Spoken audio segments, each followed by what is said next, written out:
Hello, hello. All right, this stream is on a bit of a delay. There's a 10-minute delay, so hopefully we're doing all right. We're going to be streaming global gym battles. This is very exciting. It's the idea that you have team battles for Pokemon Pocket. Now it looks like they've already gotten started. So if you just give me a second, I'm going to put the game on the screen right now. Let's see. There we go. Oh no. All right. Just hold on one second. And we'll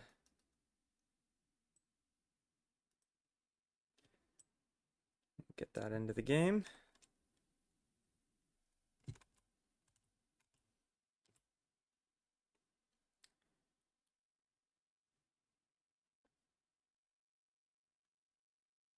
Just give me a second. I'm trying to get that on the screen for you guys.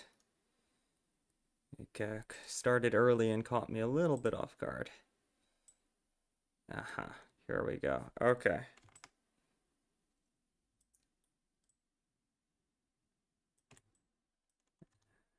There we go. And we're just gonna move that down to the overlay.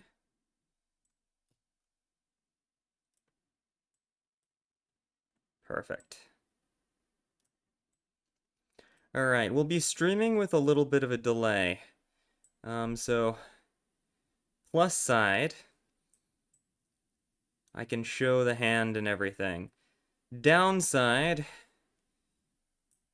it's gonna be a You know what? I'm just gonna put it on top of the overlay because it seems like their phone is not cooperating in terms of dimensions. Here we go. All right, that could just take up the whole screen. And we'll move the little delay notice somewhere else. Let's put that over here. All right, just so you guys know, we're streaming with a 10-minute delay. Make that a little bigger. There we go.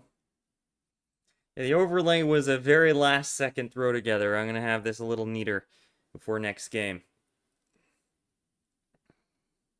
Try to get the game a little bigger too if we can. It's a very narrow device. All right, so we're live. This is the first game of Global Gym Battles. Right now we've got representing Squad Zero, Squad Zero Mewtwo. Actually, member of my Discord as well. So go Mewtwo. Let's go. Mewtwo's an awesome player, and their opponent is Winter Sun from the Powers of Chaos. So it seems like Mewtwo's running a standard Charizard Litten deck. They've got a couple Lilies in hand. And I'm just going to check real quick to make sure that the stream is working. I've never done a 10-minute delay before, so hopefully there aren't any issues there. Yeah, it's all... Actually, you won't be able to see this live the second it's happening. Oh, every time I Alt-Tab, that happens. Gosh darn it. One of these days I gotta figure out a way to make Discord stop doing that.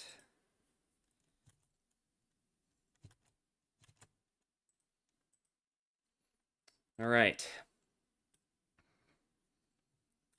Just give me a quick moment. I'm trying to get the gosh darn stream link here, but it doesn't look like it's gonna be cooperating with me anytime soon. So, well, hopefully someone will find this. Okay. All right. So it looks like we're going up against Rayquaza Shuppet, which is an awesome deck. I really like mixing Shuppet with crazy different kinds of decks. This is exciting.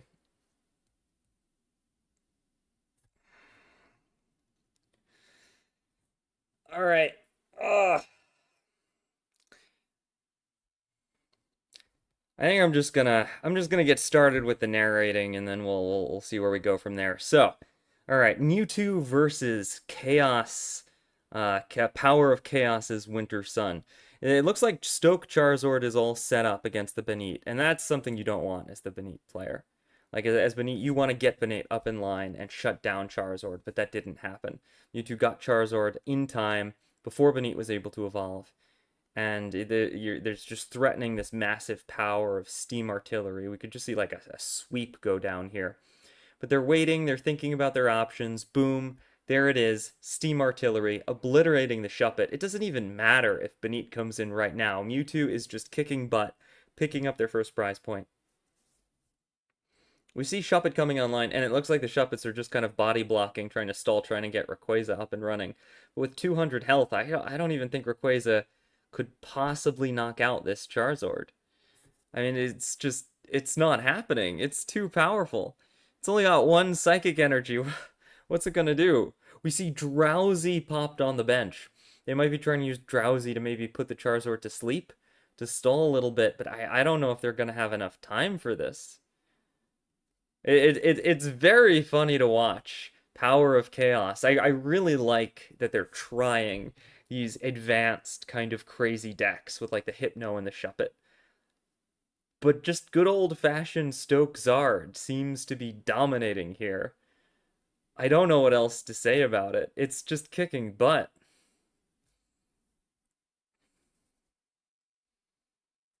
Ooh, nice. Mewtwo's got their second prize point.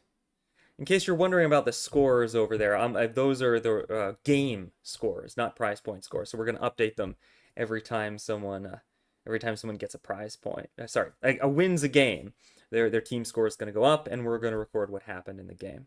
The way that this works, for those of you who don't know, with these gym battle leagues, is every player has a certain number of decks, and your whole team comes together to help you run the deck and pilot the deck. So each team has a certain number of decks.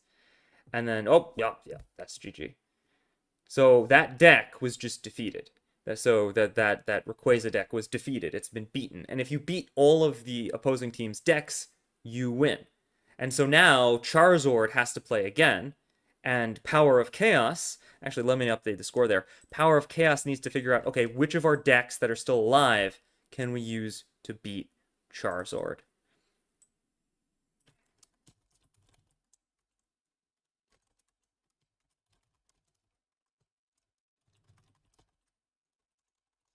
I'm just going to update the overlay here.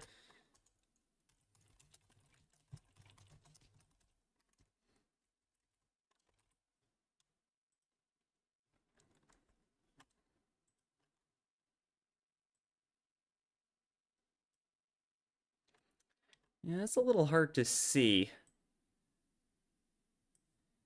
Yeah, I'll just put the name of the player who won. And their tag. So Mewtwo of S0 took game 1. There we go. And I can make that a little bigger. And this overlay was a bit of a last-minute rush job, so I'll have a little bit of a better overlay next time.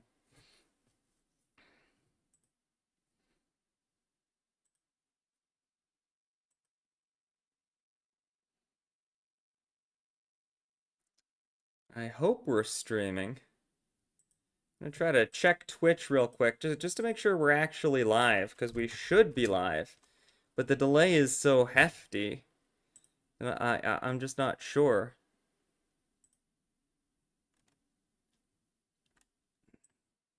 Something's going on with my overlay here. Yeah, no, my OBS is saying that we're streaming, but I'm not seeing the stream if it's going or not, on account of the delay being so big. Hope this is working. Alright, maybe I should record this as well, just in case. Well, hopefully somebody is going to be seeing this in about 10 minutes. Otherwise, I've got some questions.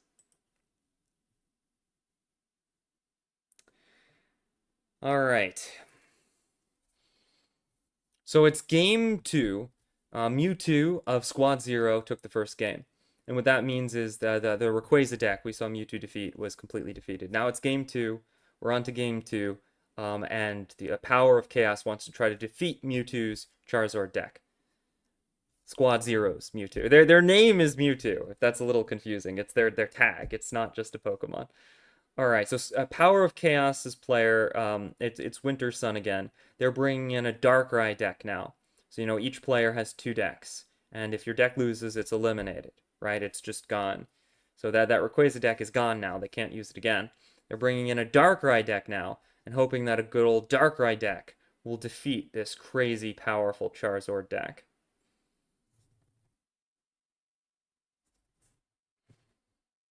Alright, a little Pokecom action here. I mean, Squad Zero has been getting really lucky with these rare candies. The last game, they got rare candy pretty quick. Again, they got it pretty quick. Pokecom. Wow, they've already gotten it. This is another very, very rapid Charizard.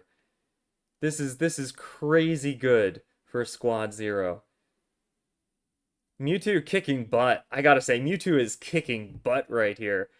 That Stoke means that Charizard will be able to start swinging next turn. If... I know Darkrai Giratina. Unless they have like an Oricorio in there, there's nothing they could do. They've just lost. You have to have the Oricorio variant if you want to survive this. Winter Sun of Power of Chaos has not surrendered yet. So maybe they do have the Oricorio variant. They're playing Pokeball. It looks like they're fishing for it. They're trying to get that Oricorio. It's the only thing that'll save them. There's Giratina. That's not going to cut it, though. Ooh, is this the end? There's Darkrai. That's also not going to cut it. I don't know. This is looking kind of game. This is looking game. I don't know what Winter Sun can do here. And we see energy getting added to the Darkrai in the back. But there's no little yellow bird. Giratina powers up. I mean... the sweep begins? What can they do, right? There's nothing you can do. If the player gets an early Charizard, that's GG. That's just GG. We see Litten go onto the field. And here's Steam Artillery.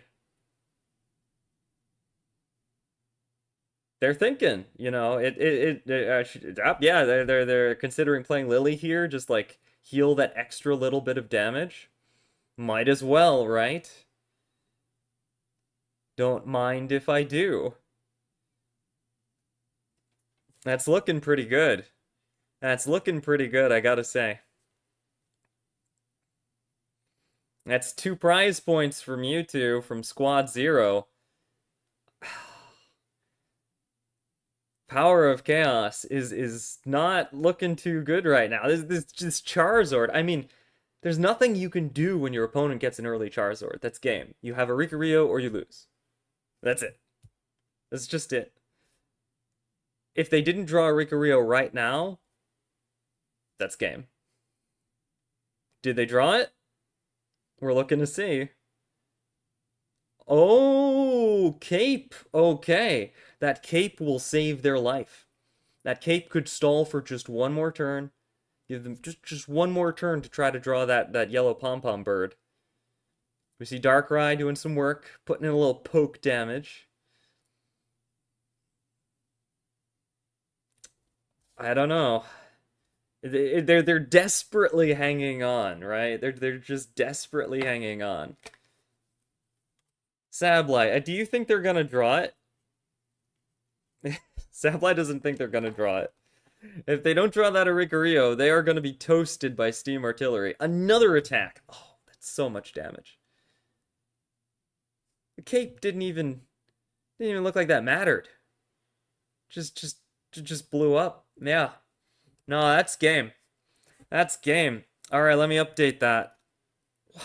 Wow, Squad Zero. Squad Zero has already taken 2 decks from their opponent. That is kick butt. That is just kick butt. Game 2. Mewtwo. S0. Okay, so Mewtwo has just taken 2 straight games in a row. Winter Sun has been obliterated. Both of their decks are gone. Their decks have been sent to the Shadow Realm. They cannot participate anymore. So Power of Chaos will have to send in a new member of their team to contend with Mewtwo now. The way it works is that each team puts forth a certain number of players, and each player has 2 decks. Once your deck is defeated, it's eliminated. It can't be used again. Now there are certain like special like cards, not cards like in the game, but like powers you can use to replay a deck. If you think that, a deck was defeated but you want to try it one more time, each player has like a certain number of replays. Hold on a second. Seeing somebody in chat. Let me click on this real quick. Just see. Okay, the stream is up. And we're playing with an extremely hefty delay. But it looks like it is up. Current bitrate is lower than the recommended bitrate. Okay. Alright, but it is streaming, so that's good. That's good. Alright, let's check out the next game, because we should be live with the next game pretty soon. We shifted. We're a little bit off there. Let me move that back. Yeah. Yeah. Yeah. There we go. And again, I'm going to update this overlay. I'm going to update this overlay by next time. This was a little bit of a last second throw together. Yeah, so the other team, right, Power of Chaos, they're not in a good spot right now. They just lost 2 decks, one after another. Boom, boom, down they went. So they got to think about what they're going to send next against this Zard. Now, I gotta say, I'm rooting for Squad Zero's Mewtwo. Their player name is Mewtwo. I'm rooting for them. They've been a part of my Discord for a while, so I'm a little bit biased. I'm a little bit biased, but I'm heavily rooting for Squad Zero's Mewtwo. They're pretty cool. Yeah, Power of Chaos. They just can't figure out what to send against this. They're thinking about it, but I'm not seeing an opponent. Yeah, M2's like, come on, guys, come on. I'm looking for a game. Bring it on. Bring it on, but we're just not seeing it happen.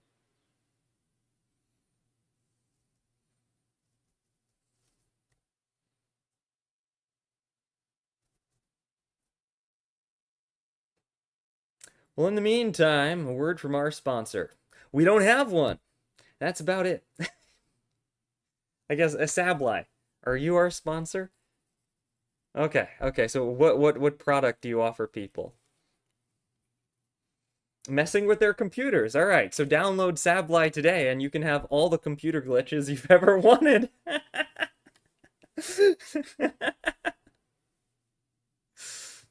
We have fun. We have fun on these streams. So I do apologize if anyone's saying anything in chat. Again, it says it right there, but there's a 10-minute delay. These are very serious matches, right? The Global Battle League. There's a lot of money on the line. So I have to stream it with a big delay, so I won't be able to see what you're saying until 10 minutes have gone by. I do apologize. Usually on my streams, I like to try to respond to chat, but when I'm doing these tournaments, it's a little bit difficult because the game will disappear if I click out of OBS, and like I have to have the delay, so I can't respond in real time. But when we do other streams, I try to, just respond to everybody. It's just I can't right now. I'm in the future. I'm in the future, or the past, I guess, from your perspective. I'm in the past. You are watching this 10 minutes in the future. Oh, my brain. All right, we're on to the next game. And it looks like they're using Shaman. That's a choice. That's a choice. Definitely an option, I would say. Definitely an option. I think they bricked, as near as I can tell. It's probably like one of those. Okay, based on the fact that they have water energy and electric energy, I think they're running one of those Oricorio Greninja decks, which does take a Shaman to heal the Oricorios. But they started Shaman, which is pretty bad. Especially against Charmander. Sorry, that's so bad. They bricked so hard. I feel really bad for Power of Chaos. They have not been having very good luck. Okay, there's the Oricorio. There's the Oricorio we know and love. And they got their frog. They got their Froakie. All right, it's looking a little better. It's looking a little better. All right, they got a Oricorio to the front. Now, I wouldn't have done that. I think it's a little bit risky to expose your Oricorio so early. Because the whole point is your Oricorio cannot die except from Charmander damage and Litten damage and burn damage from Incineroar. The idea is you want to keep it safe, right? Exposing it in the beginning of the game before it can even attack? I wouldn't do that. No, I would have sent the frog in. I would have sent Froakie in to take damage, because you can lose Greninja. That's fine. You don't care if Greninja goes down. But Shaymin is your lifeline, right? Shaymin Oricorio, that's your core against the Charizard deck. So, I don't know about Power of Chaos. I don't know. I would have sent the frog in. That's just me. I would have sent the frog in. Alright, so they've evolved the frog. It is now a stage 1 frog, but they're putting energy on Oricorio. It's already taken some damage. But Shaymin heals it up a little bit. Changes the 20 damage to 10 damage. That's pretty good. Quality healing. There's a bit of a choice here for Mewtwo. They could go straight into Incineroar. Incineroar can't damage Oricorio, because, it's an EX Pokemon. But Incineroar can totally burn Oricorio, which is 20 damage. And the burn can last if they don't get good coin flips. That being said, Charmander does the same amount of damage, so it doesn't really, it doesn't hugely matter, I guess. The one reason to go to Incineroar is in case you're worried about Charmander going down, but I mean, it doesn't matter. And Mewtwo deciding to attack with Charmander here, I think this is the right move. Because you can actually cycle through both your Charmanders and you won't lose until Incineroar goes down. So this is like the maximally efficient way to go about the attack. Actually, if I were them, I would have used the Pokecom to shuffle one of the Charmanders, try to get Charmeleon online, which does 40 damage to Oricorio. That's the biggest threat, actually. It's kind of funny, but Charmeleon is the most powerful tool against Oricorio, because that 40 damage is really big. Even with Shaymin healing it, you can knock it out in 2 hits. So that's pretty good. Alright, we see Charmander taking some damage from the fully evolved Greninja. And that Greninja can come in and start swinging. It can come in and attack at any time. So, gotta be a little careful. I don't know if Mewtwo is running any Sabrinas to try to hit the back line. Because one way to play against this deck is, you go for a Sabrina tech. And then you just wipe out the stuff in the back. And then Oricorio can't heal anymore because you got rid of Shaymin. Ooh, massive damage from the yellow pom-pom bird. It's looking rough for Squad Zero's Mewtwo, I gotta say. This is a very good counter. Power of Chaos picked a very good counter to the Charizard deck.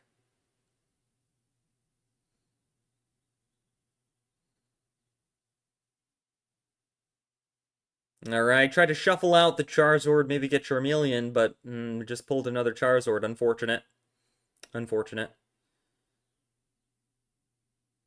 Yeah, M2's in a tough spot. Power of Chaos picked a really good counter deck here. Just trying to get some kind of damage to stick to Oricorio. They got it down to 30, 40 after this Shaymin heal.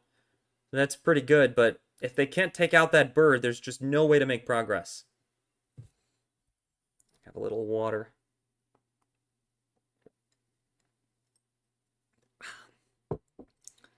Always remember to stay hydrated when you're doing streams, or you turn into a mummy. That's pretty much what happens. I am not a doctor. This is not medical advice. Alright, so the Charmander goes down. And it is just looking like it's pretty locked in for Power of Chaos, but Oricorio is getting lower and lower and lower. If they can take it out, there's hope. Ooh. That Irida heal. This is one of the reasons that the deck runs dual energy. Having water energy on Oricorio means that Irida can heal it. And that's crazy healing. Plus 40 healing, plus the Shaman. That's... oh. All of the damage is just undone. I don't know if M2 can take this.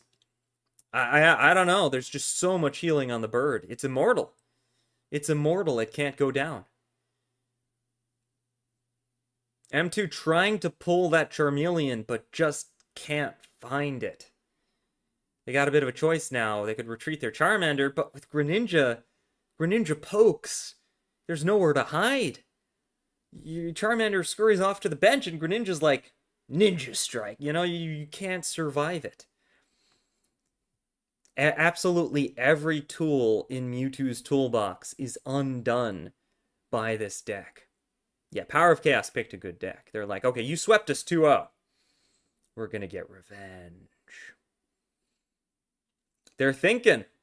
They're trying to figure out if there's any way to survive this. Any win con. Any option. Charmander is going to retreat. That's probably not going to do a lot of good. But it will let Incineroar come in and start swinging. Now remember, this won't do damage per se, but the burn will achieve 20 damage, about the same amount as a Charmander. Do they recover from the burn? No, that's actually huge. That's huge. That means that Oricorio will continue to take that damage as the turns flip. And right now, since they don't have a second Oricorio, and Incineroar is ready to destroy, there's really nothing they can do to heal that burn. They can't retreat. Oh! But they top-decked a second bird. Brutal. Brutal. With 2 birds, they can use retreat stalling to infinitely remove the burn, infinitely heal the damage caused by the burn. I think that's GG. I think that's GG. Oricorio has the ability to now permanently ignore damage, because it does 20 damage per turn, but then it gets healed for 10, falls back, heals the burn, gets healed for another 10, comes back in. I don't know if they have enough energy to do that, necessarily, because it costs an energy per turn, so it might mean only one of the Oricos can attack. But Greninja's poking that entire time. Well, they're just going to tank it! Wow, they're just tanking the damage. Yeah, still hasn't been healed. Still hasn't been healed. And this is where it would have been useful to have a Charmander, because now Charmander can do 20 damage, and then the burn would do another 20 damage, and Oricorio would go down, but there are no Charmanders left. They're all gone. They fell too early. Yeah, M2's considering surrendering here. It has become impossible to actually make any progress against this bird. Unless your opponent lets you. Really, I mean, with perfect play from Power of Chaos, it's impossible. And Greninja can come in at any time and deal 100 damage, wiping out Incineroar. So yeah, the game is over. We see the surrender from Mewtwo, very well played. I actually didn't catch the player name. Noxeo. Noxeo. Alright, let me update our little scoreboard here. That's 1 win from Power of Chaos, and the mighty Charizard deck has finally gone down. Game 3 goes to Noxeo from Power of Chaos. Well played. Alright, I'm just going to hide the game for a second as we wait for them to start Game 4. Now Mewtwo's got to pick a new deck. Be interesting to see what they do.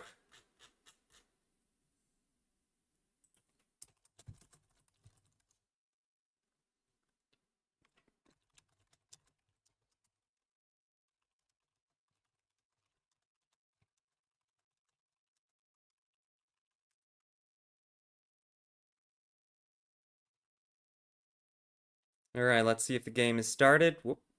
Wait a minute. It doesn't look like they've started quite yet. Oh, there we go. There we go. Alright, we're on to Game 4. We're on to Game 4. Let's see what we've got here.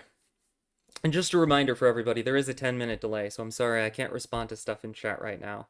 I like to respond to stuff in chat right now. It's just it's impossible with the delay because this is a very serious tournament, right? This is a very serious teams format tournament. So to remove the possibility of stream sniping, I have to use a big delay.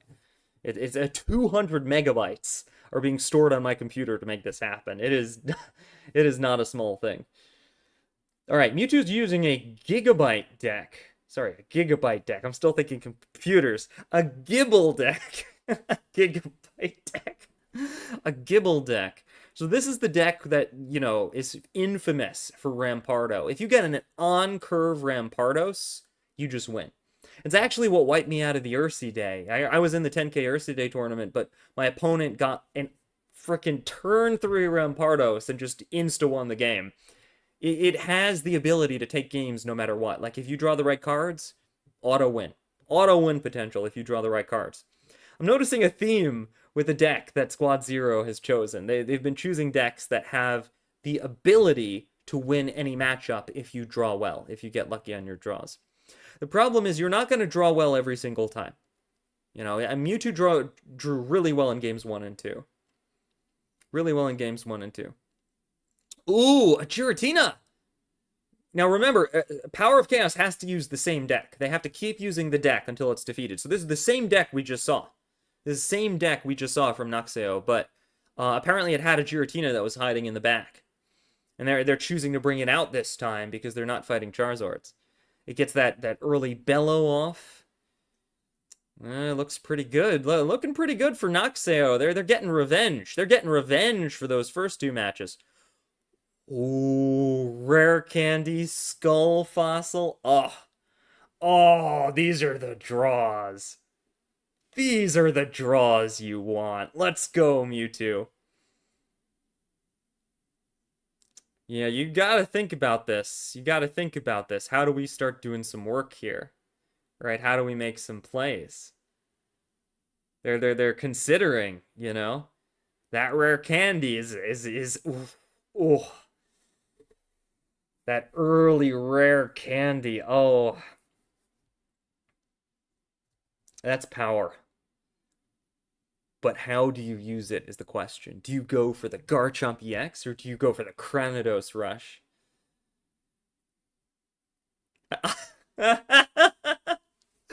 I've never seen that before. I've never seen that before. That fossil is wearing a cape. That fossil is wearing a cape. Can you imagine that? It's someone like went into the museum and there's just like this kind of rock and they put a cape on it. This rock is a hero. Stop messing with the exhibit. It's a hero, I tell you.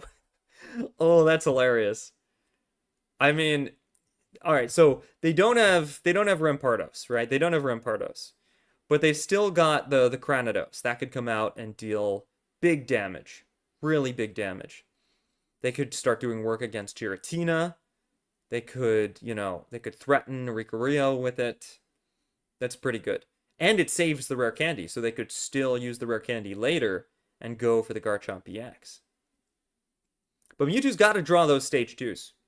That's the thing. You gotta draw them stage 2s.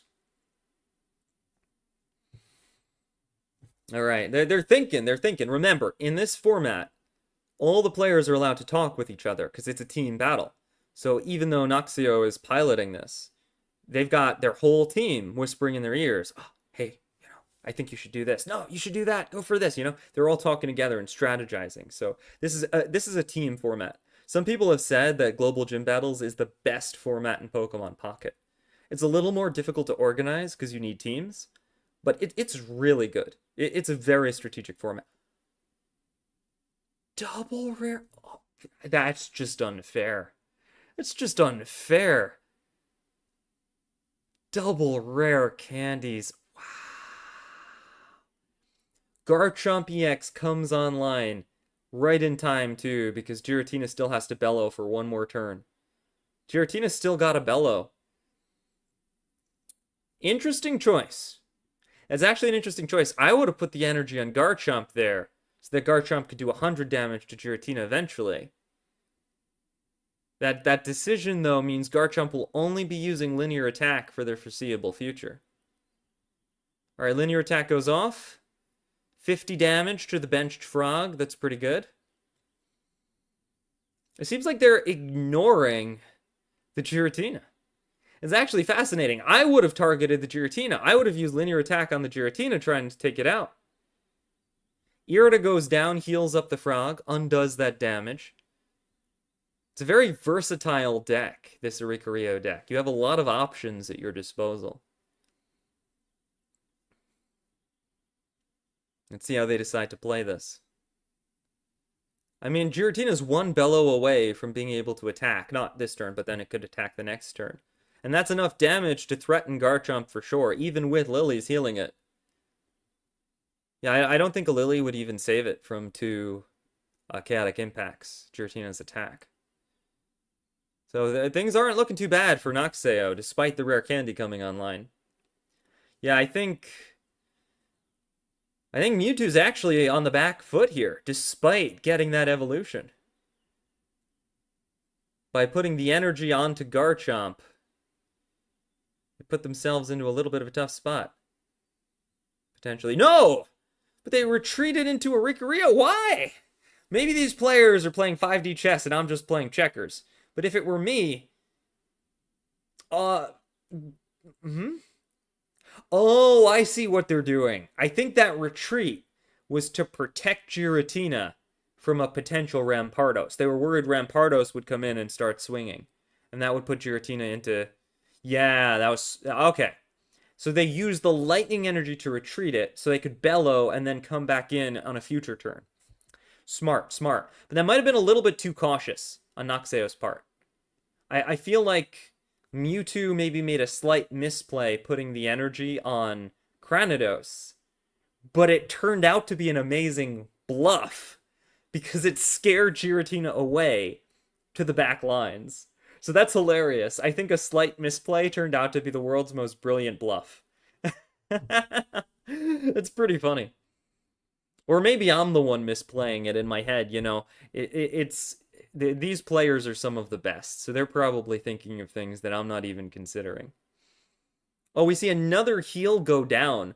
Garchomp is just trying to get rid of that Greninja, but Noxeo is like, nope, heal.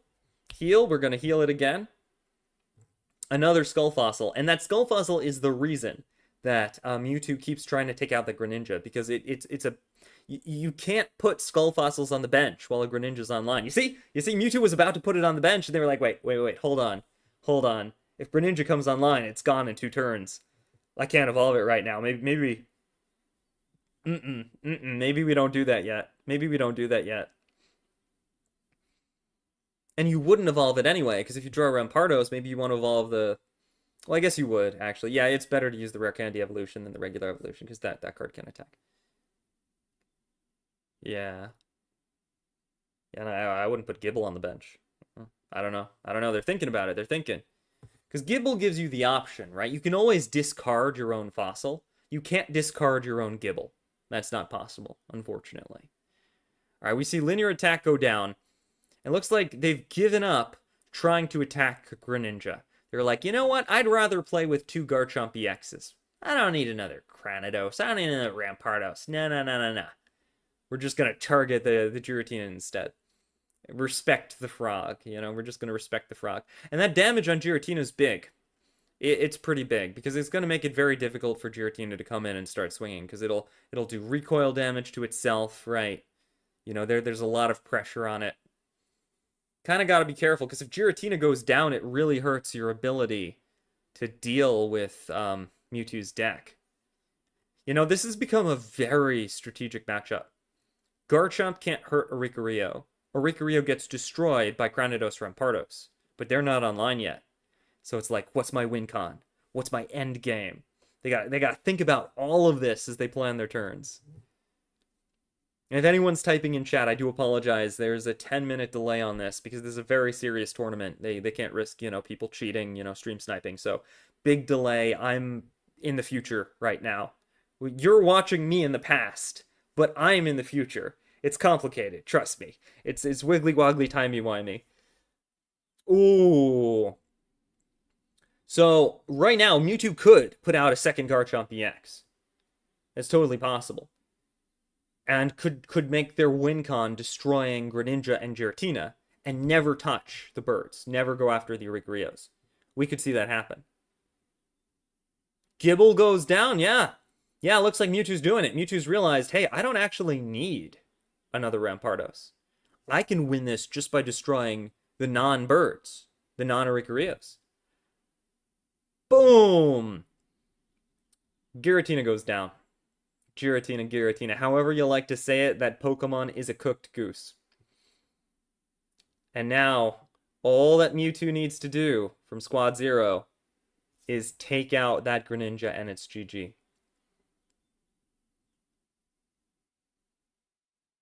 Wow.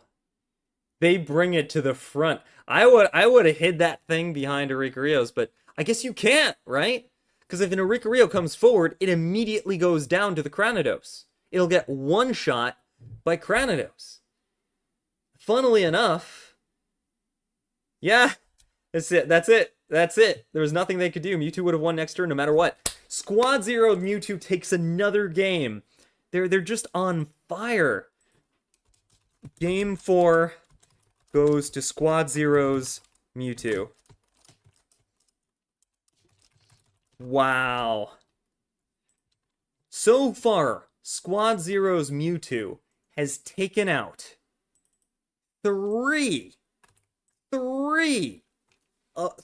decks from Power of Chaos. 3 decks. They're like a one-player army right now. A one-player army. Now, they have to keep using the Garchomp deck. They have to keep using it. But they're doing pretty good. They're doing pretty good. Alright, I'm gonna just hide that for a second until we get into the next game. Let me just check real quick what people are saying in chat. A lot of folks on YouTube. I do apologize. Yeah, 10-minute delay. So explaining stuff in real time is a little difficult.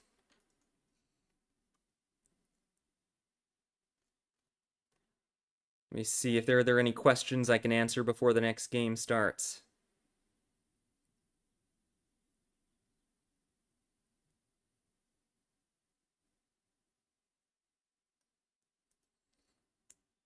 What's with the draft team logos?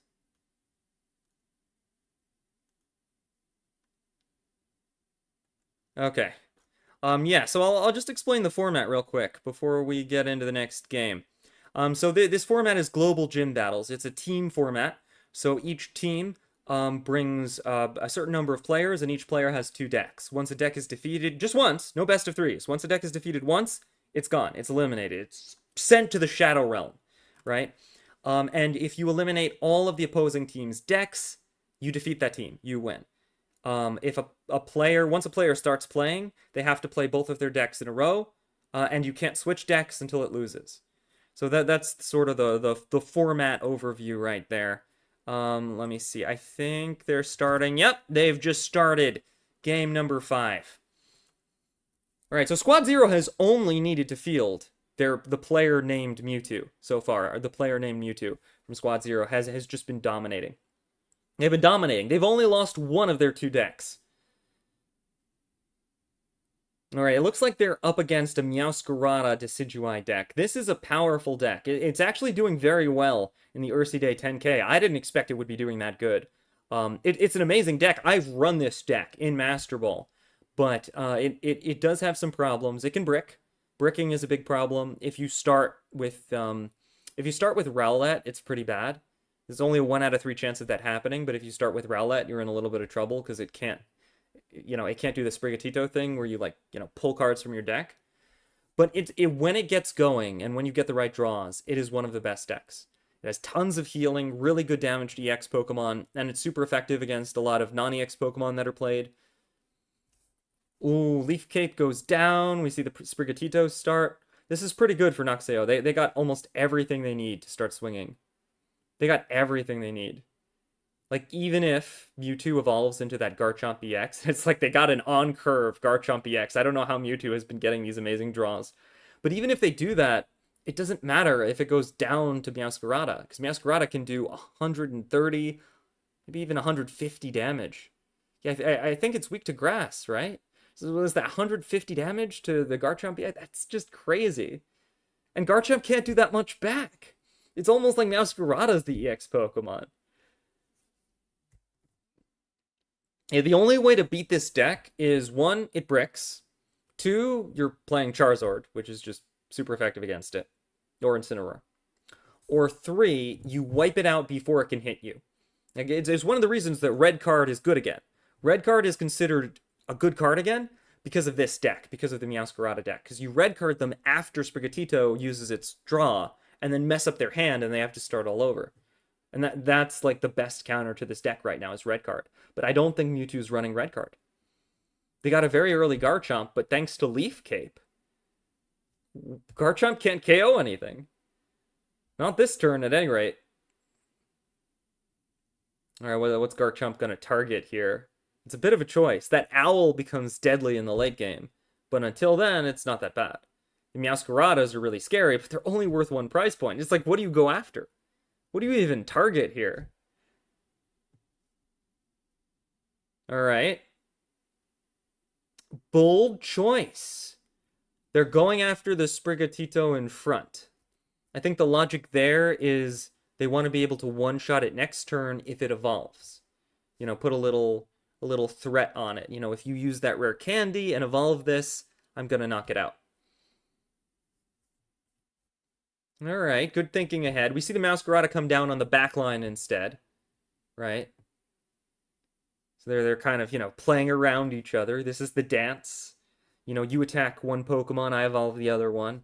Sort of, you know, just trying to get in past their defenses. Here we go. All right.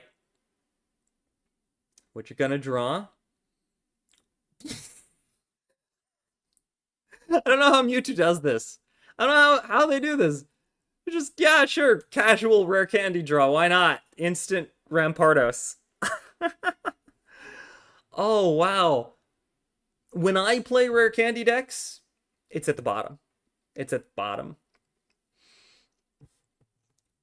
All right, but they're not immediately going for it because they're thinking like, okay, maybe I want another Garchomp EX instead. Should I do this? Should I do it? Yeah, they're going for it. They're going for it. Here we go. Oh, this looks good. This looks good. We see the Rampardos.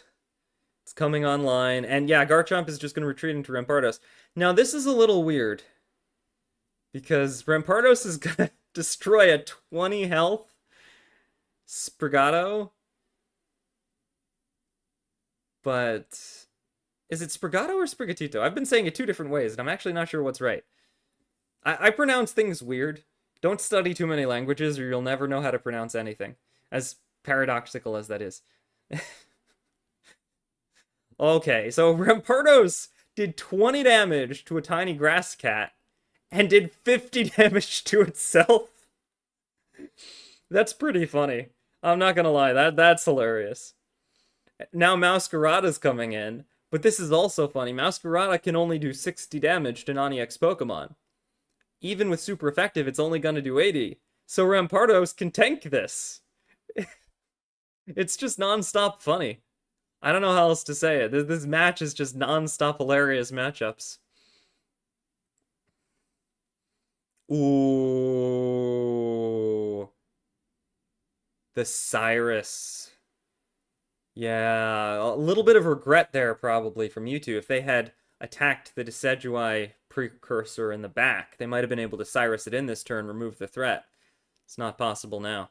I'm not sure though, because Meowscarada actually does more damage to EX Pokemon than Decidueye EX does, so maybe it's better to just get rid of the Meowscarada here, you know? It's actually kind of funny, but the EX Pokemon Decidueye EX does less damage to EX Pokemon than the non-EX Pokemon Meowscarada. That's wild. How do plants work? Bulbasaur. Ugh. How do plants work? Can you explain this to me?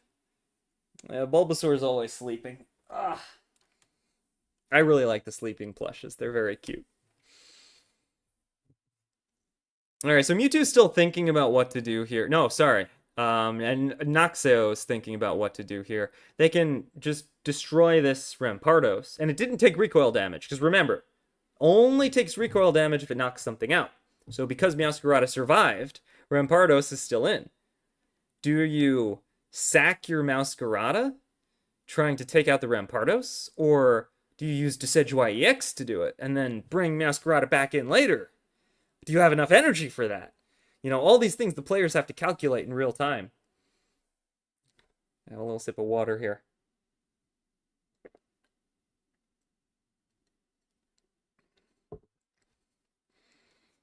All right, Noxeo decides to just go for it. You know, just gonna take that out, remove it right away. Get that prize point. Probably the right call. Garchomp EX can definitely knock out Meowscarada here, but then it's gonna start getting alpha striked by that Decidueye in the back. You know, and it's gonna become a contest between EX Pokemon, because the first player to knock out the opposing EX Pokemon wins the game. I mean, that's what this has turned into. You know, Battle of Titans. Land Shark versus Forest Owl. Whoever knocks out the other one first wins. And that's it. And they can both hit the bench. So there's not really any running away. You know, there's no escape. If you take damage, you're done. You know? The owl can just chase you. Actually, the owl does more damage to you if you're damaged and on the bench than undamaged and in the active slot. Alright, we see Dragon Claw come out, taking out Meowscarada. The reason I think that Mewtwo was trying to look for new cards is they really need Lily. In order to win this, they have to have Lily. If they can't find Lily, it's going to be tough. Really, you want multiple Lilies. You want to be playing like 2 Lilies here.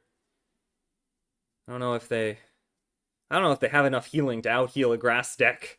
Really, that's what it's going to come down to. Can you out-heal a grass deck? I don't think so. I don't think so.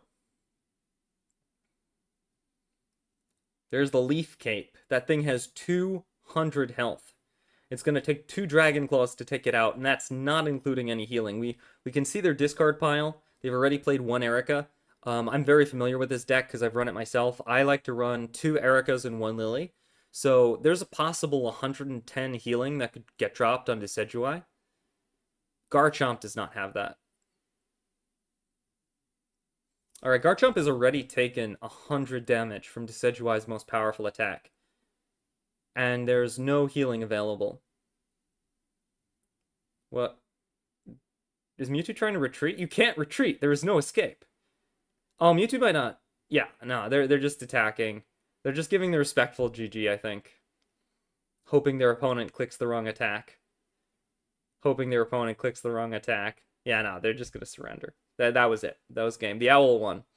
The Owl defeated the Land Shark. It was really whoever hit first. And even if Garchomp hit first, the grass deck has more healing. So, good game.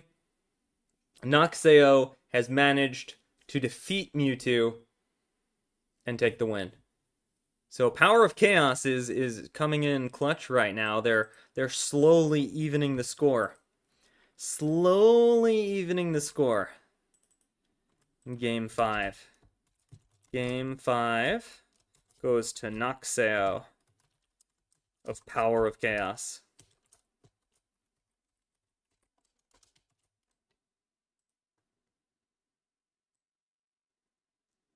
Nyet.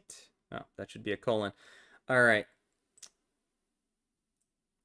I gotta mess with my overlay a little bit, make this a little bigger so that you can see the past games a little more clearly. And just do that and do this. That should be a colon, not an L. Sure, I spell everything right.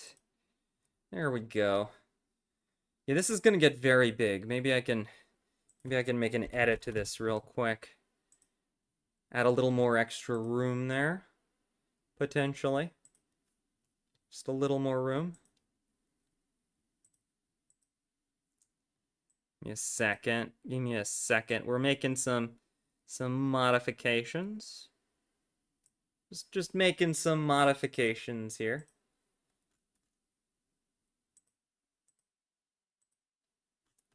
Just some quick little modifications. Save, replace, okay, flatten. Now it should be bigger. Yeah, there we go. We got a little more room. This got pushed off though. Let's put that over there.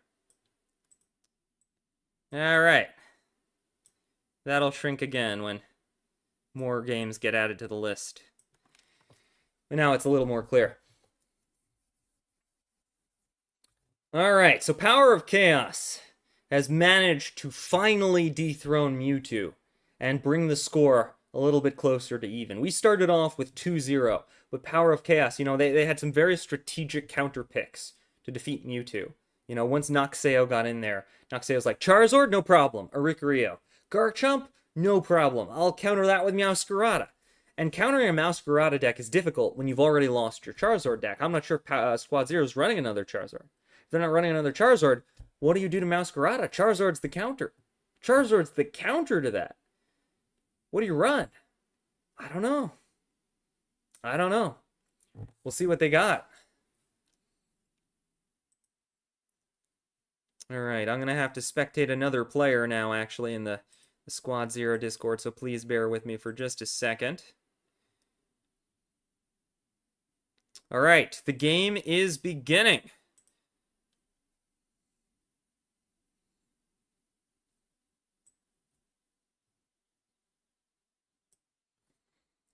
Alright, now, Lotus from Squad Zero. Hold on, is the delay hiding the... Yeah, let me... They've got a much bigger phone. I don't know where to put this. Let me just... put the delay over here. There we go.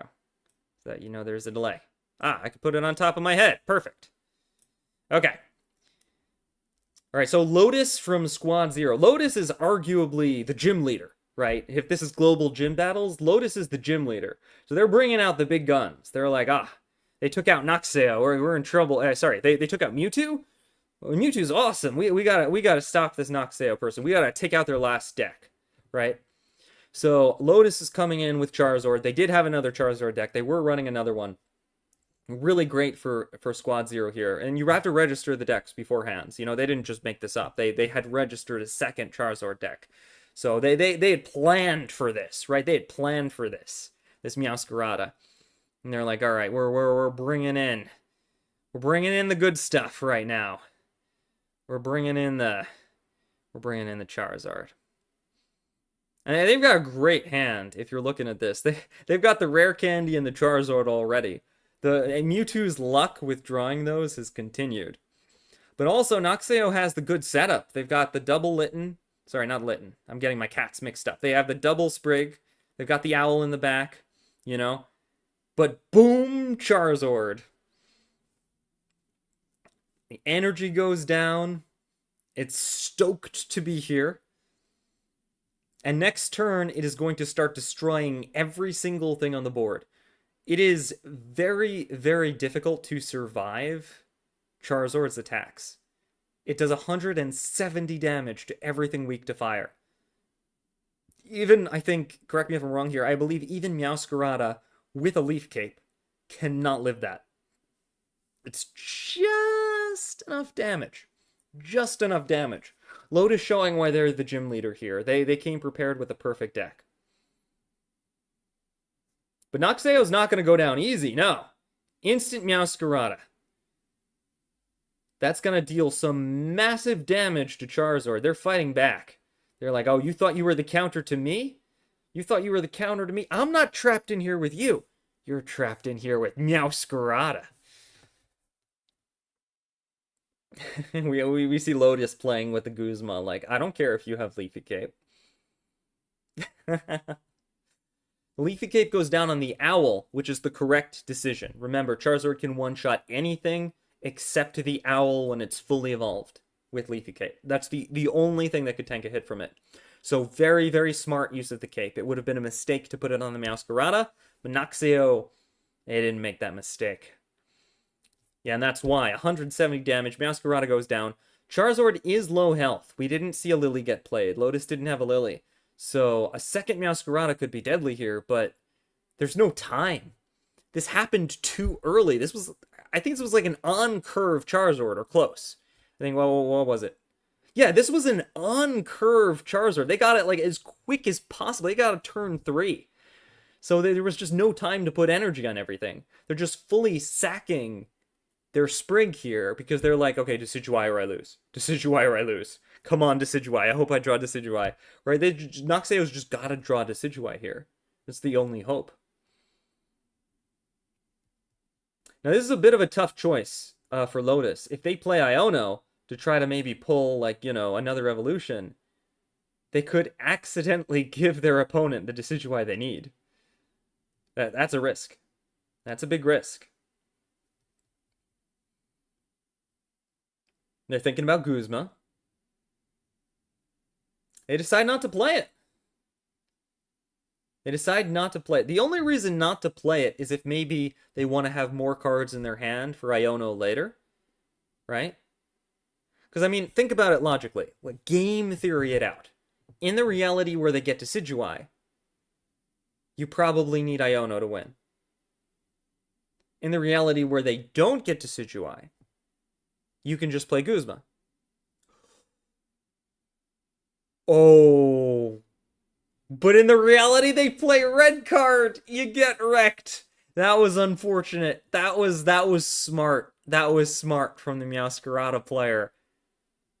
But unfortunately, however clever they may be, they were not able to draw the Decidueye. And Lotus, the mighty gym leader of Squad Zero, will finish off Noxeo, wiping them out. That's 2 players, 4 decks that have been defeated by Squad Zero. Squad Zero is looking very strong right now. Very strong. They're a full player, a full 2 decks ahead of their opponents. Gonna add that on there. Game 6, Lotus, S0. Every time I type S0, I'm thinking, what, Subaru? Like, Ray Zero.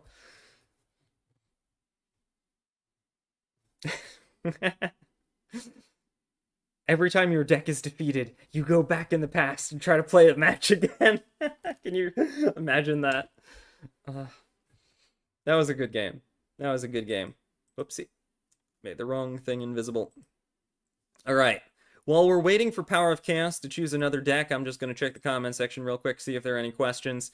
Just a reminder to everybody, this is delayed 10 minutes. Because of the 10-minute delay, since this is a very serious tournament, I can't respond to questions in real time. But after games, I'll take a look and see what I can respond to. The skull fossil belongs to a royal family. This guy's draws are illegal. They've been getting really good draws, I will say. They've been getting like crazy uncurved Charizards. I would agree GB is the most skilled format. Can't believe I had a tryout with this team, haha, then went to MSP. Really? Wow, cool. Interesting format. Mewtwo should buy a lottery ticket after this. Yeah. Absolutely. 100%. Alright, let me just check the Twitch chat real quick. And no one's saying anything on Twitch except for that one bot. But a couple people are watching me on Twitch. It's interesting. I don't stream on Twitch that much. I should do more Twitch stuff. I used to do more Twitch stuff, but I'm mostly like YouTube. And I guess if I stream on YouTube and put videos on YouTube, why would you watch me on Twitch? It's a good question.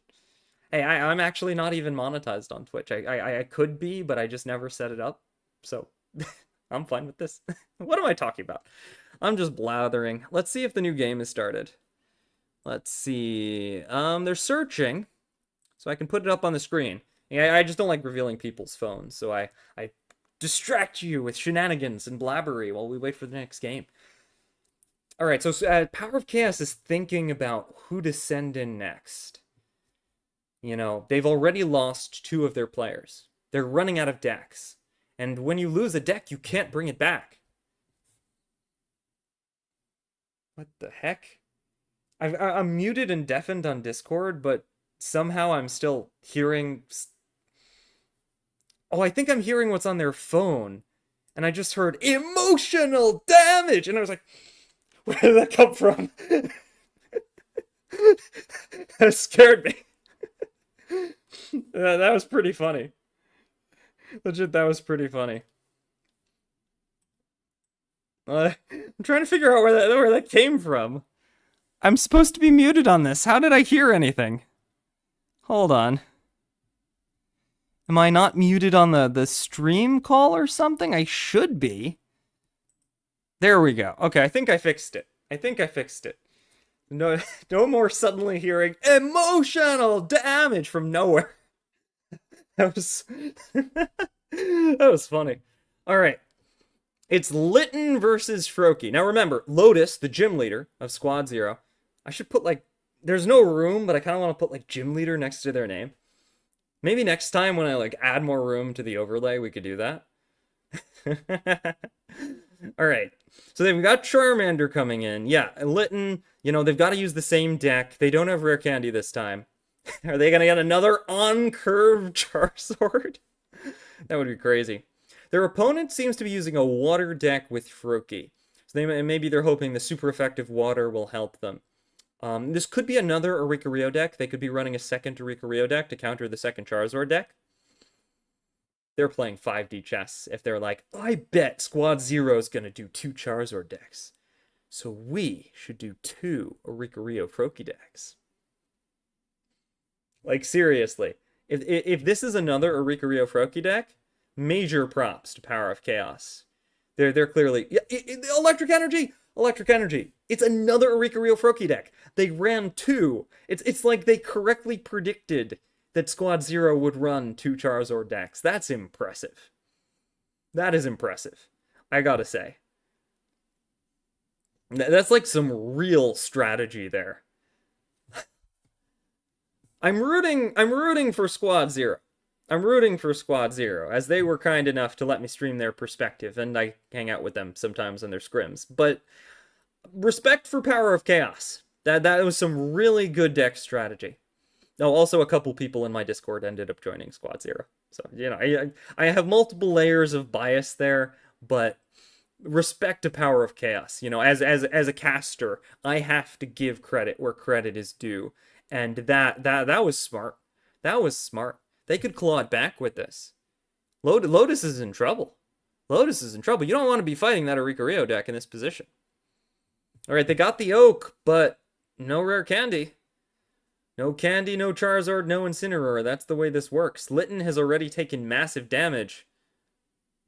Oh, no. And it looks like they're just going to let Litten go down to the Froakie.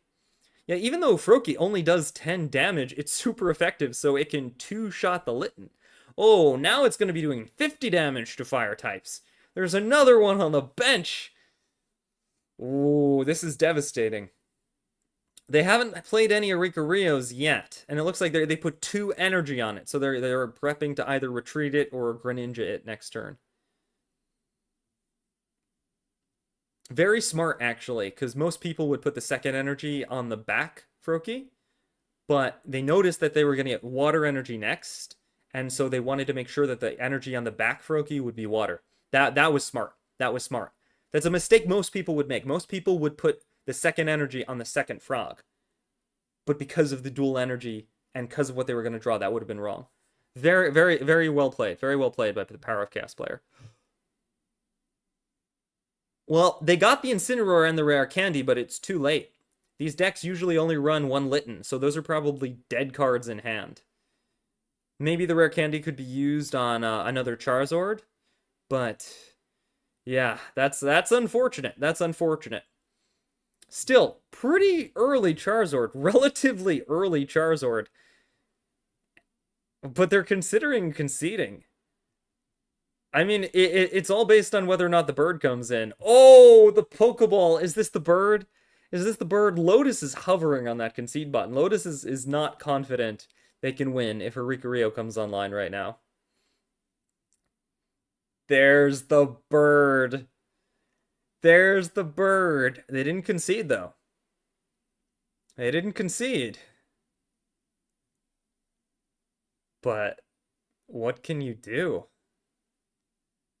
What can you do? With Litten down, it is not possible to damage Oricorio because Incineroar can't do anything. You can't play Incineroar unless they have a second Litten somewhere. What can they do? Yeah. Yeah. I mean, conceding is kind of the one option here. There it is. Lotus just surrenders, not even going to try. What can you do? Let me see the player name. Carlo Volpe. Volpe like the wolf. Well played.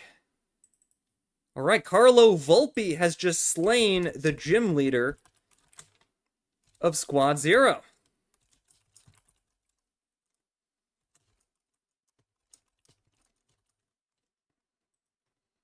And that brings the score 4-3. This is close. This is extremely close. I mean, we started with Mewtwo kicking butt. I mean, this is Mewtwo, you know. Mewtwo's an awesome player. I fully expected them to like start out really strong, right? But then Power of Chaos has been coming back with counter deck after counter deck after counter deck. It's like they keep having the perfect counter to whatever Squad Zero brings out. And Squad Zero's, they've been maintaining their lead. They've been keeping their lead. But they're on the edge right now. You know, they're on the edge. They've really got to kind of take it home now. All right. Am I still watching Lotus? Oh yeah, that was only Lotus's first deck that was defeated. That was only Lotus's first deck that was defeated. Yeah, so Lotus still has one more deck. Lotus still has one more deck. Lotus has not been slain yet. They've only been by slain, half slain, demi slain. I don't know. Pick another Latin prefix for half. Half of their deck has been defeated. Latin, Greek, I don't know. Some kind of prefix. I'm too caught up with language stuff after that Giratina video. You should check that video out if you haven't seen it. It's weirdly one of my best videos for no apparent reason, whether Giratina's with a J or a G. All right, so it looks like they're playing. What?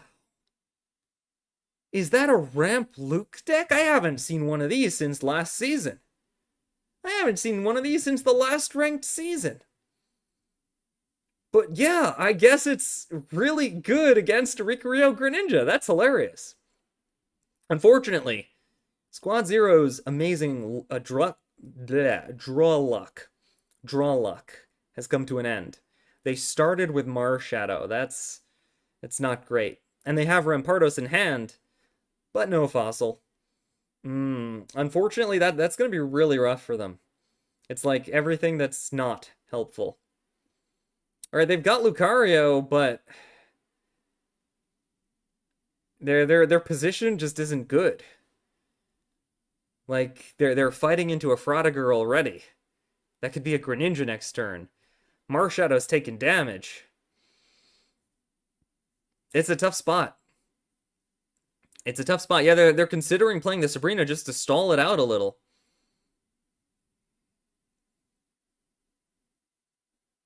What is the opponent going to bring forward? A Rikirio, probably. I mean, because their deck isn't running any EX, so the bird is kind of useless here.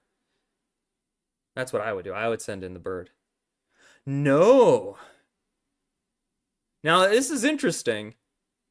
Marshadow could, theoretically, KO Froakie here. Marshadow has the ability to one-shot Froakie without revenge, because it's 40 damage plus 20 from the Lucario. But they're not going to do it. They're not going to do it. They want to save Marshadow. Not getting baited into that. Not getting baited. No, they're just going to do a clean 40 damage. Fair enough. And this is actually smart for a number of reasons. Because it means that Power of Chaos can't get a free retreat. I bet that Power of Chaos put the Froakie there on purpose to try to bait out that attack. You know, this is what I mean by 5D chess. When you have like 7 really good players all talking at once, they can plan out some crazy things. I bet they wanted that attack to happen so that they could get the free retreat.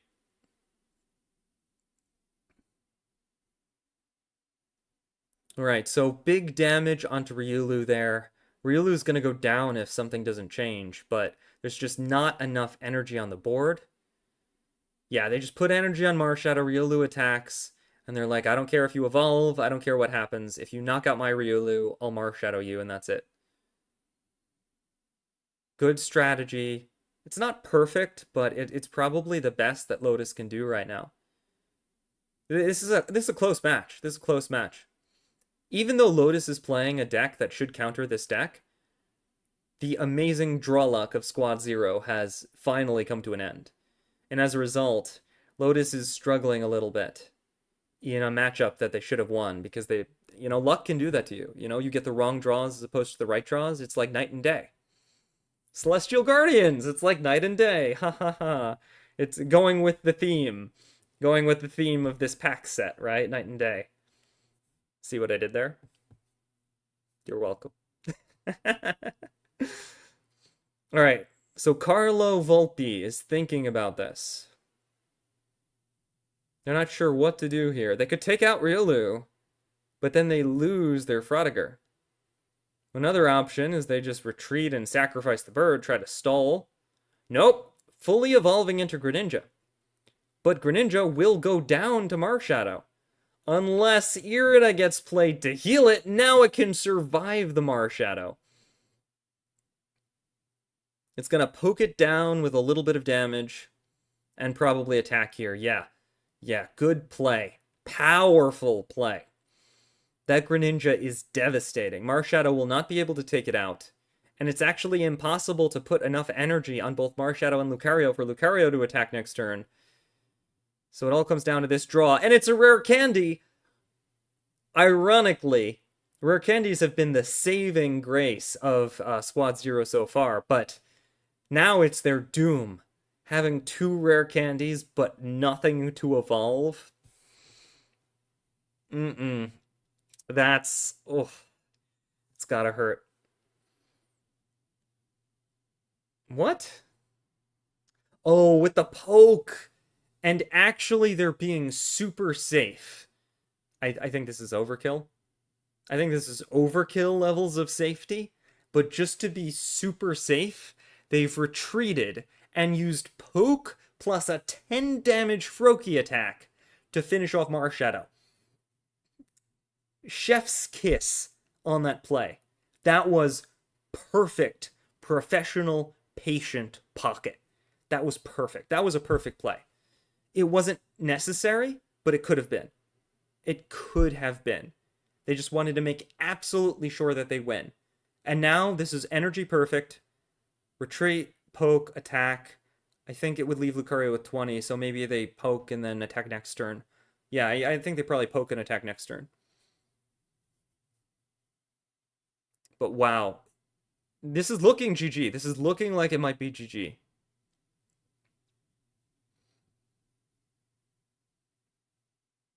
They can't finish off Lucario right now, but I don't know how Lotus wins this. Lotus would have to top deck something really good to win this. Like a perfect top deck. Even if they get the fossil now, it's too late. Yeah, Carlo Volpe is thinking, just because they're winning doesn't mean they want to do something dumb. They've been playing this very well. They're going to keep playing this very well.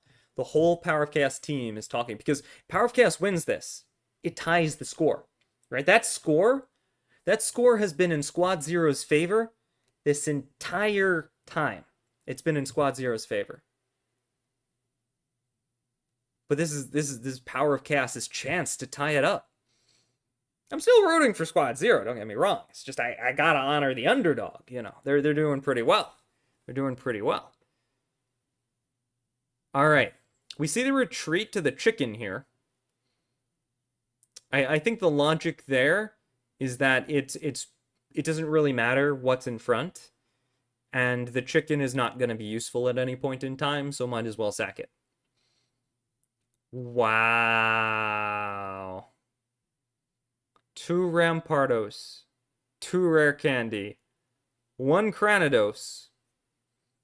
Nothing to play. That's game. It's going to do 80 damage, take out the chicken, but that's game. Greninja's going to finish this up. I mean, well played to Lotus. They picked a good deck, but this deck is so last season. You're welcome. We keep it fun here.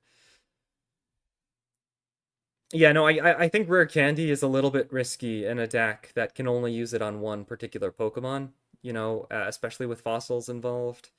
It seems to work for Garchomp, but you can also use it for the Garchomp EX. Yeah, no.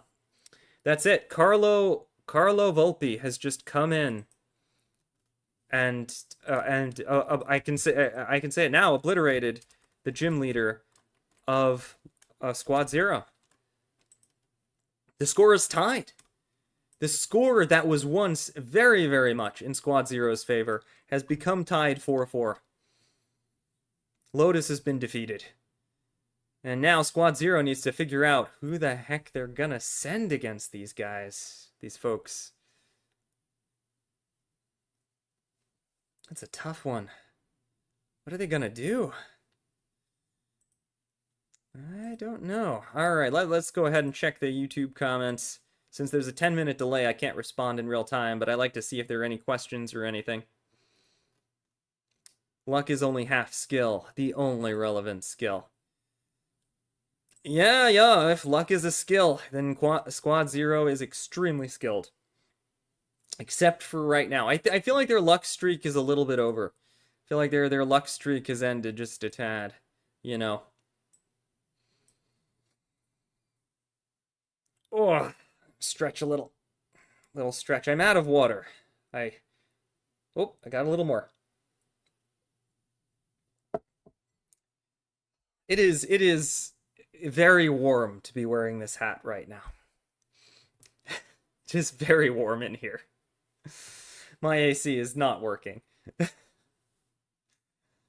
Alright, yeah, Squad Zero's got to figure out who they're going to send in next. Let me take a look and see if they've decided. Alright, they have decided, so I need to join a different stream. Give me a moment so I can watch the game. And the game begins! Whoa, that is a big Professor Oak. Alright, we've got our new Squad Zero member, our new hero, and their phone is much bigger, so I need to shrink this ever so slightly. There we go. Alright, I'm just gonna call them Grr. So Grr from Squad Zero is trying to break this tied match. What can Grr do? They're running Meowscarada.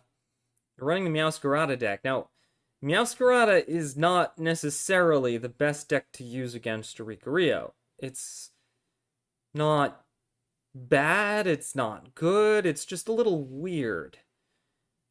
I think that this, both players have lost 4 of their decks. So they're really in a spot where they don't have as many options to counterpick, right? They don't have as many options to counter what the opponent is doing. So they've really got to think to themselves, like, all right, what do I do here? What do I do here? I don't know.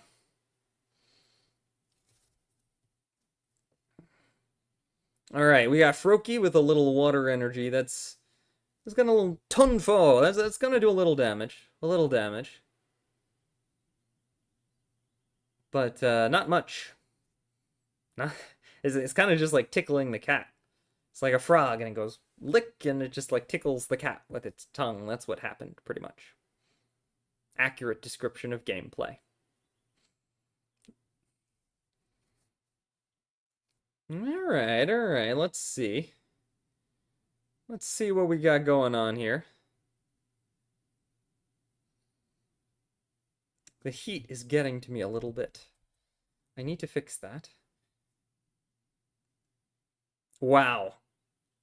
Wow, we see Erica get played to heal 10 damage.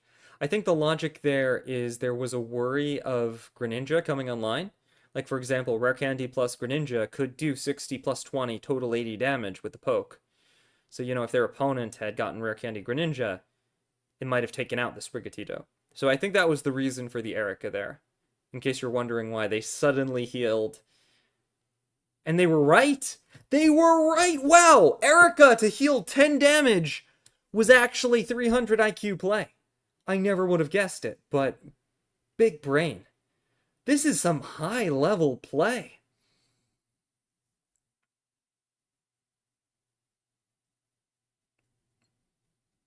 Now, this is actually kind of funny. Greninja, with its poke, can do more damage than Meowscarada.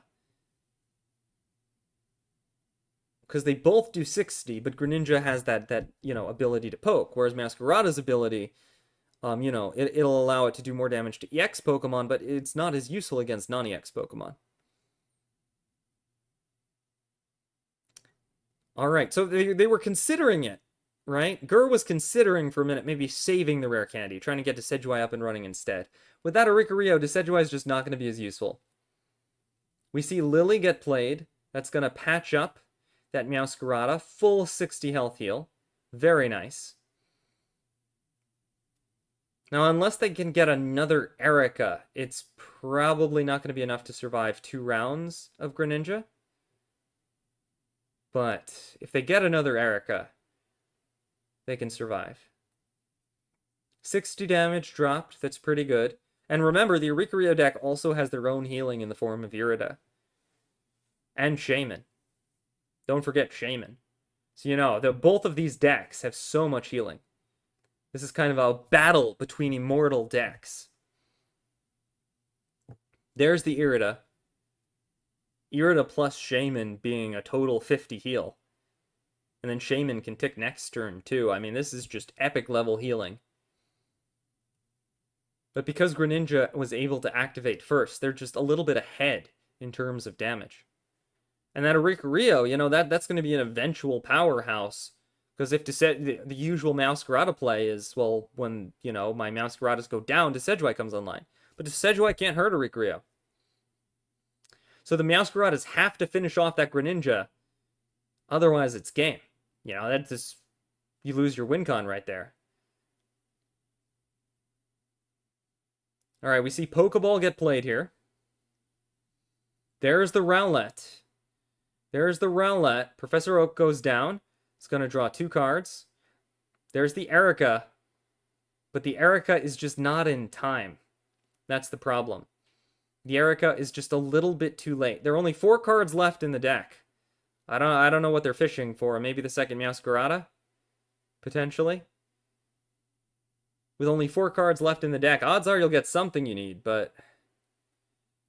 yeah, they're thinking, is it going to be Meowscarada or, you know, Rowlet's evolution? They decided to make a bet. They decided to bet that it'll somehow be a Professor Oak that'll give them both Rare Candy and the Rowlet evolution, or they're going to sacrifice Rowlet. I don't know. They might be sacking Rowlet here. That's entirely possible. Oh, another heal goes down. This is devastating. Just devastating for Squad Zero. This is... oh. Greninja will not die. It's an immortal Frog Ninja. And it's going to take down Meowscarada. This is looking really good for Power of Chaos. This is looking amazing for Power of Chaos. There's even extra energy on Greninja, just in case. Just in case. Carlo Volpe picking up that critical first prize point. The Rowlet goes in. What's the card gonna be? And unfortunately, it's a rare candy. Exactly what Squad Zero needs to evolve their Rowlet into Decidueye. They got it. They got it. 1 out of 4 chance. Now Decidueye can do massive damage to Greninja. 100 damage because it's already taken some. And even follow it onto the bench and finish it off. Decidueye will not be able to take out Oricorio, but that's okay. And since Greninja knows that its days are numbered, it's probably going to just attack into the Decidueye here. Might as well. We see Shaman Heal come out, just in case. Just in case. Shaman is the doctor that's like, well, you're gonna get KO'd next turn, but I might as well put this little tiny bandage on you for right now. It has a smiley face on it. It will cheer you up when you get sent to the discard pile.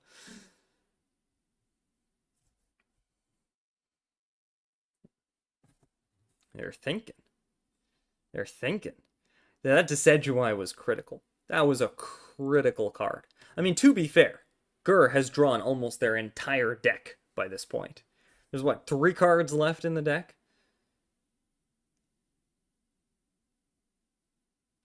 Yeah, Carlo's in a bit of trouble.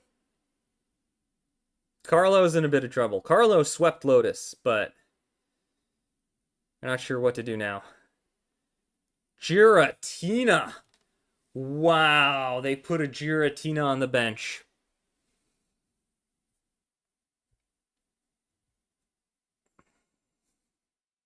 And they bellow, they don't attack? Oh, wow. I thought they would have attacked the Decidueye here.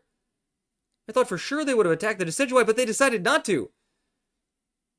Giratina is a huge risk because it takes extra damage from Meowscarada. That's not what I thought would happen here. I'm surprised. Maybe... I don't know. I thought they would try for second Froakie or something, but maybe they just don't have it. Alright, we see Greninja finally go down, the immortal hero of Power of Chaos. Their one hope to finally get ahead of Squad Zero has just been taken down. They've got Oricorio, and Oricorio will wall Decidueye, but they don't have enough energy to attack it, and this is probably why they played Giratina. Because they knew water energy would be, you know, not super helpful. Yeah, there's only one healing card left, I believe, in Gur's arsenal. Giratina powers up again. It is going to be able to start swinging in 2 turns.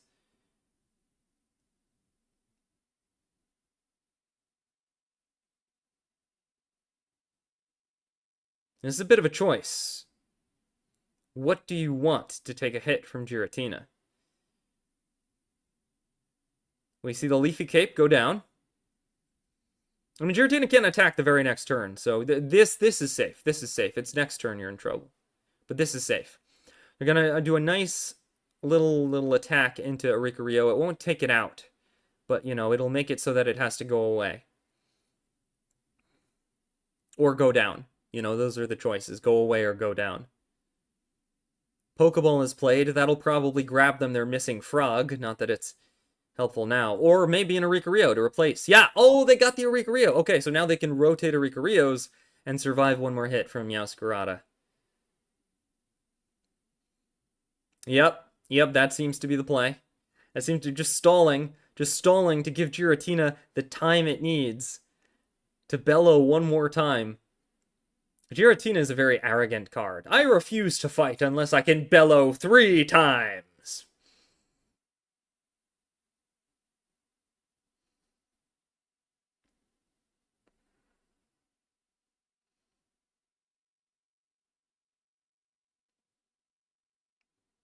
Alright.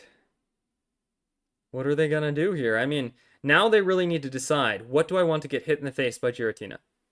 Meowscarada or Decidueye? I think the answer is Meowscarada.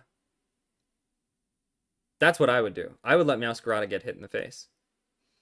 Yep, that seems to be their answer too. It's a tough position from Carlo here. You know, I thought Carlo had it. I thought Carlo had this game in lock, but Squad Zero, they're bringing it back. They're really bringing it back. Ooh! But that electric energy will let Meowscarada take 50 damage. 50 damage. It's pretty hefty. Gur has actually drawn their entire deck. There is nothing left that they can draw. They're considering playing Erica here. Absolutely the right call. Surviving the Giratina hit.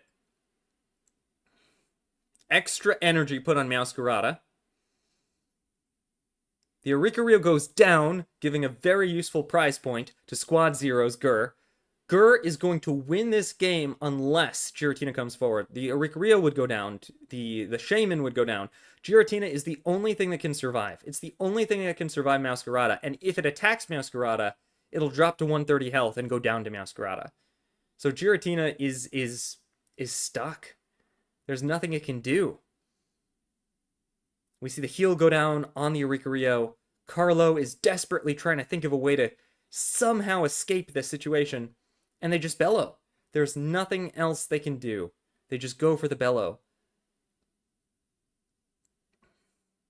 Just trying to maybe stall the game out, play for a tie? I don't know.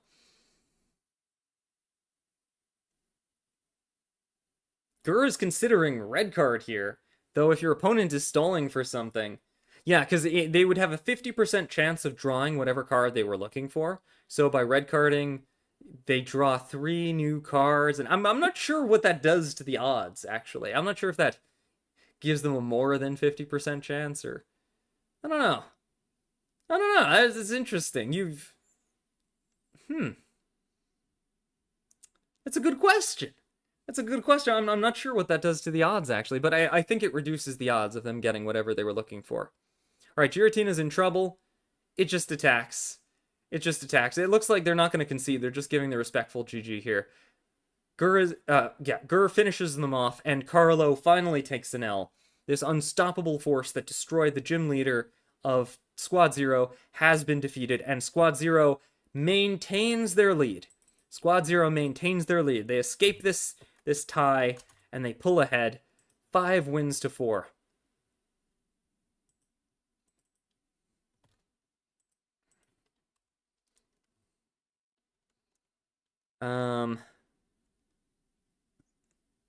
I am running out of room.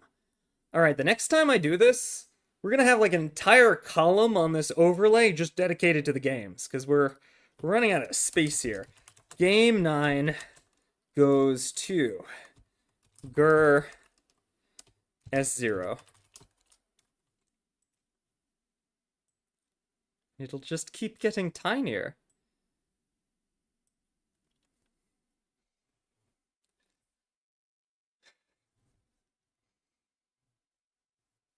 All right, Squad Zero is kicking some serious butt. Let me just check the comment section. There was a message redacted. Interesting.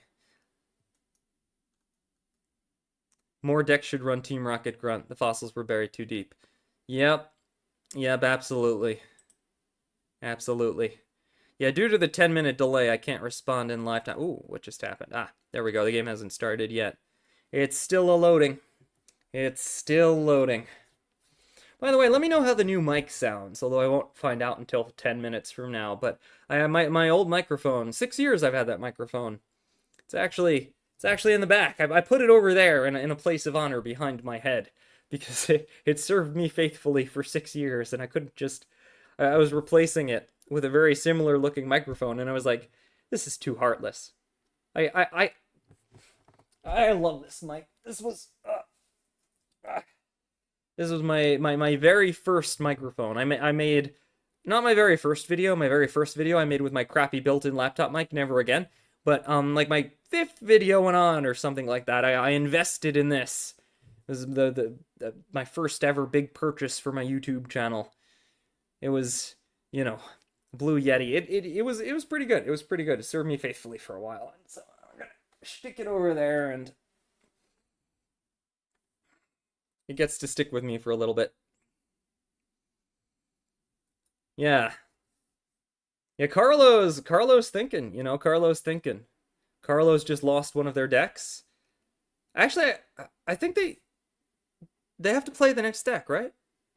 Oh, they might be thinking about using their replay. So there's this thing that you're allowed to do in global gym battles where you have a special card. Like if you've ever seen like Who Wants to Be a Millionaire or something, they have like, Phone a Friend or something. There's a special power you can use once where you do a replay. And so you get to play the same deck again. You get to revive the deck that just died.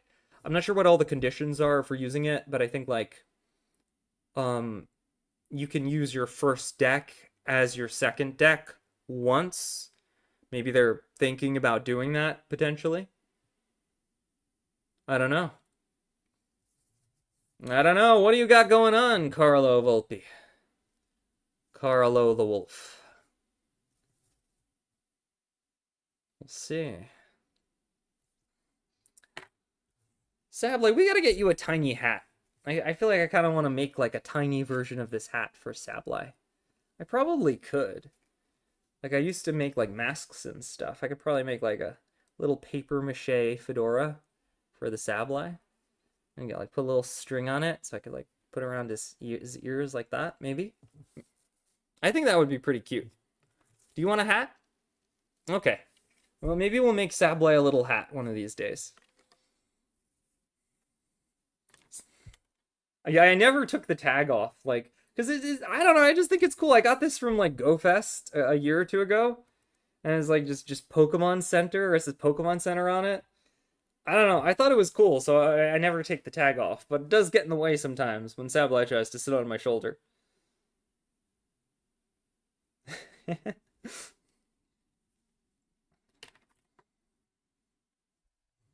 Kind of want to make Sableye like a little harness, like a little shoulder harness. So it's like I'm being haunted. I'm completely sane, I assure you.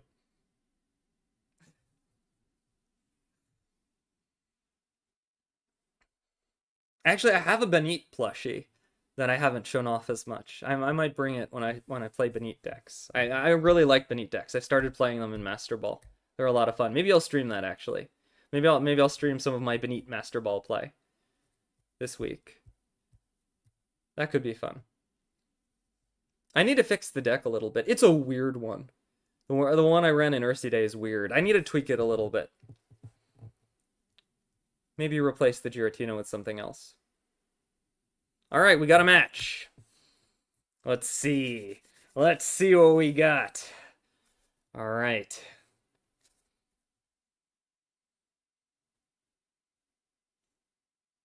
All right, so it's Gur versus Carlo Volpe. You know, Gur is trying to pull it back for Squad Zero, get them back in the lead. Oh no. Rowlet start. So it looks like Carlo Volpe is playing their next deck. It seems to be a Garchomp, Gabite, Gible deck. But unfortunately, Gur got the Rowlet start. This deck has a 1 out of 3 chance of you starting Rowlet. But that's really bad, because Rowlet does not have Litten's ability to draw more cards from your deck, which you really need in this deck. So starting Rowlet is not great. It's potentially losing. Oh, and there are no useful cards. There are just no useful cards. Oh, that's gotta hurt. Gur is super bricked. Gur is giga bricked. They've got rare candy, but nowhere to go. That's brutal. That's brutal. And they're going first, too, so they're behind on energy. They were thinking about playing red card and just decide not to.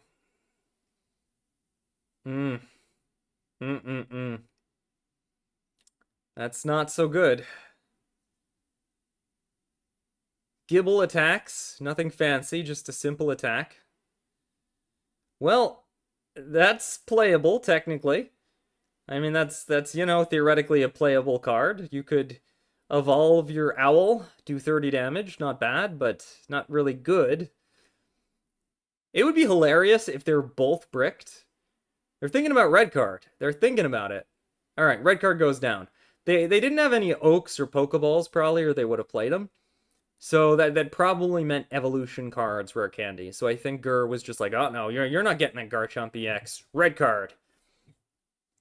All right, the Owl did 50 damage to Gible. Very big damage. It's actually funny how badly Gur was bricked, but they might win anyway. They might win anyway. Because it looks like Carlo Volpe might also be bricked. That's pretty funny. That is pretty funny.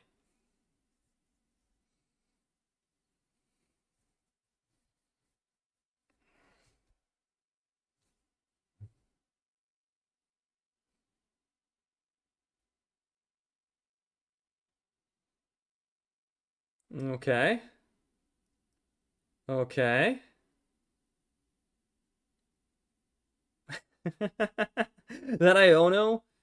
That Iono may have saved Carlo Volpe from losing the game, but it also gave Gur everything they needed. 2 Pokeballs and an Oak.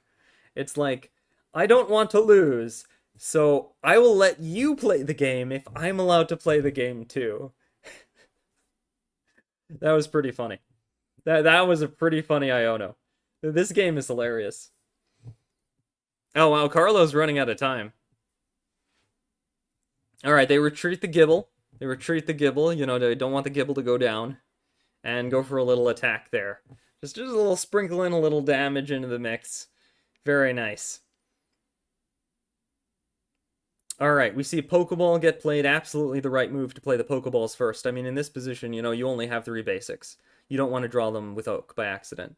So both Pokeballs go down. You get both of your little cats. Professor Oak goes in. Rare Candy. And Leaf Cape.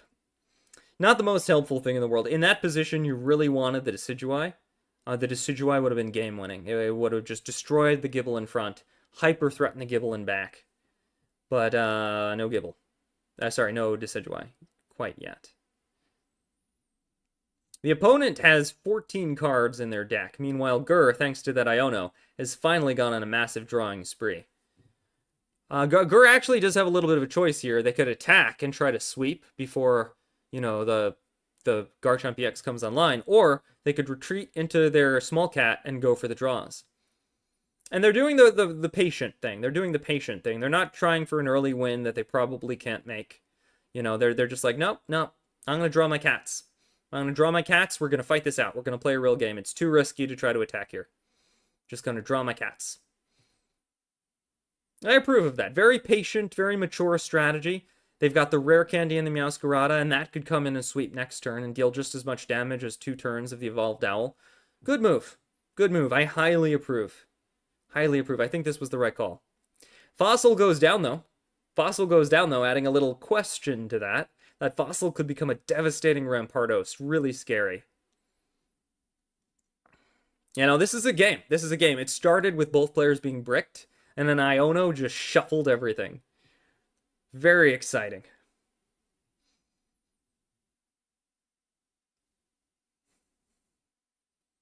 Yeah, Carlo Volpe's thinking. Carlo Volpe does not want to lose. Carlo Volpe's like, I'm the hero who took down your gym leader. You're not just wiping me out like this, Gur. I won't go down like this. I will not be defeated. You haven't seen the last of Carlo Volpe. That's actually an amazing villain name. Sorry, a little bit weird to say, but I'm just thinking, like, Carlo Volpe. That'd be a great villain name. Alright, Gible comes in, just does a little bit of damage. Just as a little, you know, just 20 damage. Nothing too fancy. We got another Meowscarada.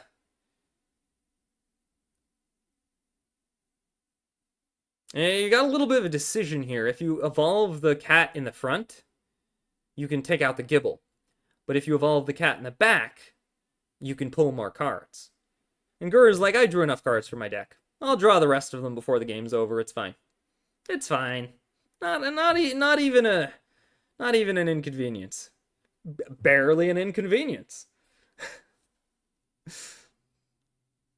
Deciding between Erica and Leaf Cape here. Because what you want to do is have enough health to survive the Rampardos. I think that's what they're thinking. Gur's like, alright, I don't want to die to Rampardos. Yeah, they're going to use Erica. Just heal 20.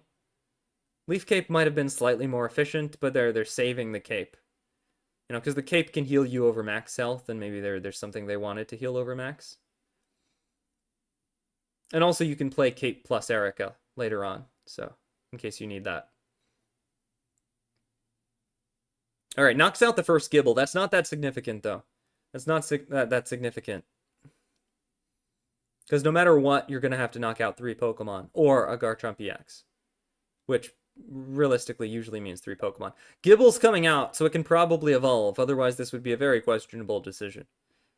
Yeah, so I'm 99% sure this is about to evolve. Or we're going to see a surrender. One of those two. It's a tough moment for Carlo Volpe. You know, they had their hero moment taking out Lotus, but now they're put in a tough spot. They're thinking. Another Fossil goes down, but I don't know how that's going to help you. I really don't know how that's going to help. Okay, one of them evolves. It's pretty good. Better than nothing. Got like a little dino with a rock head. That's cute, but you're fighting down an increasingly feral army of leaf cats. You know, Meowther nature is mad at you. Sometimes I should put a filter between my brain and my mouth. Meowther nature.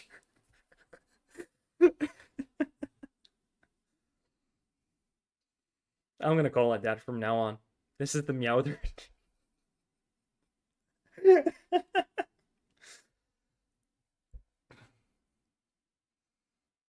Alright, so using the Cyrus just to kind of stall a little bit. It's gonna force an energy discard, but, you know, Gur is more than happy to do it. When you're using Cyrus to stall, you know you've lost. You're in trouble. Unless you win next turn. You know, if you win next turn, that's fine. But, oh, you don't want to use Cyrus to stall. That is some tough times. That is some tough times. All right, the Dino comes in, but I don't mathematically see how. I think Carlo Volpe is one of those people who will just not concede. They'll just play it out no matter what. And I respect that. I have a ton of respect for that. I don't think they're going to win, but I respect the attempt. It's funny, they got another rare candy, but I don't even think they need it. They're just getting their evolutions the normal way. This is going to do 80 damage. They keep clicking the deck, probably trying to draw that Decidueye they can't draw, but, I mean, you've won. You know, you don't really need the Decidueye. You've won. Showing off the Meowscarada a little bit. Yeah, Gur's just having fun clicking on everything, because I think they know the game is over. I don't know what Carlo Volpe is thinking about. You literally have one choice. You hit the concede button, or evolve.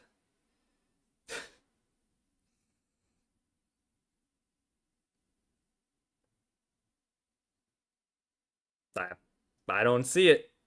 I don't see it. Alright, they're just attacking in. That's gonna be GG. Gur can easily finish off the wounded Dino. A respect for Carlo Volpe. You know, it's rare you see players that'll just fight it out no matter what, even when they know they've lost.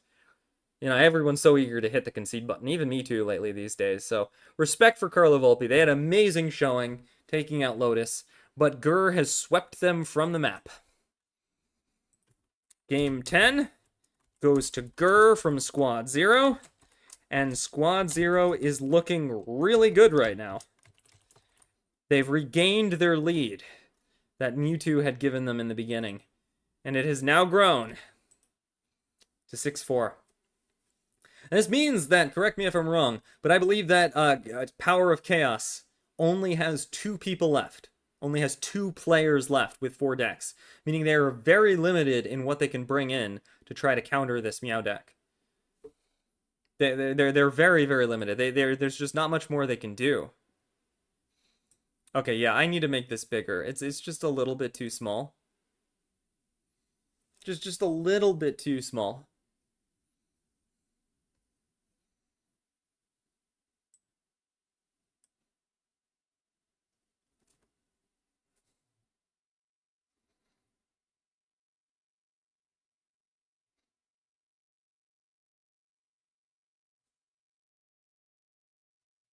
Alright, let's see what folks are saying in chat. Just a reminder, there's a 10-minute delay, so I can't respond to this stuff in real time, but I do my best.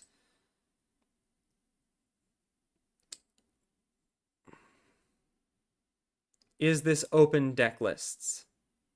It's not. Thank you, Brutal Dom, for answering that question. I appreciate you. If you hear that in 10 minutes from now. Yeah, I gotta do it with a delay of 10 minutes on account of, you know, it's a very serious tournament. There's a lot of prize money on the line. So they want to make sure that, you know, no one's sniping.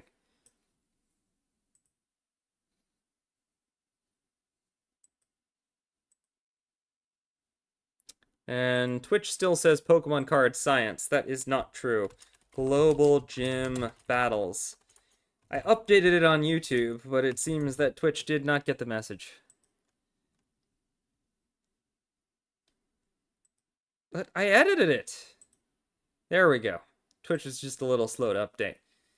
All right, that's looking pretty good. We'll check in on Gur. Yeah. So we're waiting for the next game. You know, I think that Squad Zero is looking pretty good, but it is still possible. It's still any team's game. It's still any team's game. There's only a one-person lead, which is pretty good. I'm, you know, but we've already seen that some players can come in and just start sweeping. Mewtwo has actually won the most games so far with 3 wins. A lot of people have gotten 2 wins. Noxio's gotten 2 wins. Carlo Volpe's gotten 2 wins. Gur's gotten 2 wins. But so far, no one's gotten 3 wins. Mewtwo has been the only player to get 3 wins. I think a part of that, too, is if you're the first player to go, then the deck you're fighting is not a counter pick. You know? So it's a little bit easier if you're the first game, but still. No one's done it yet. No one's done it yet. Incredible play by Mewtwo. They got really lucky with those rare candies, not gonna lie, but still, well played. Yeah, Power of Chaos has really only 2 people to pick. So only 4 decks, you know. Only 4 decks to pick from, 2 people. They've got to send somebody forward to meet Squad Zero, you know. And by the way, if you like this format, Global Gym Battles, it's entirely possible I might be streaming this in future Sundays as well. Quite a bit of prize money on the line. I'm not sure how much yet, but once I find out, I will let you know. And my overlay will be fixed by next week. Right now, it's a very last-minute edit, where my face is here, the delay is there, my name is there, I've squished the names vaguely over here, and then the game is way over there. I'm gonna put the game in the middle, the stats on the side, and then it'll look a little bit neater by next week.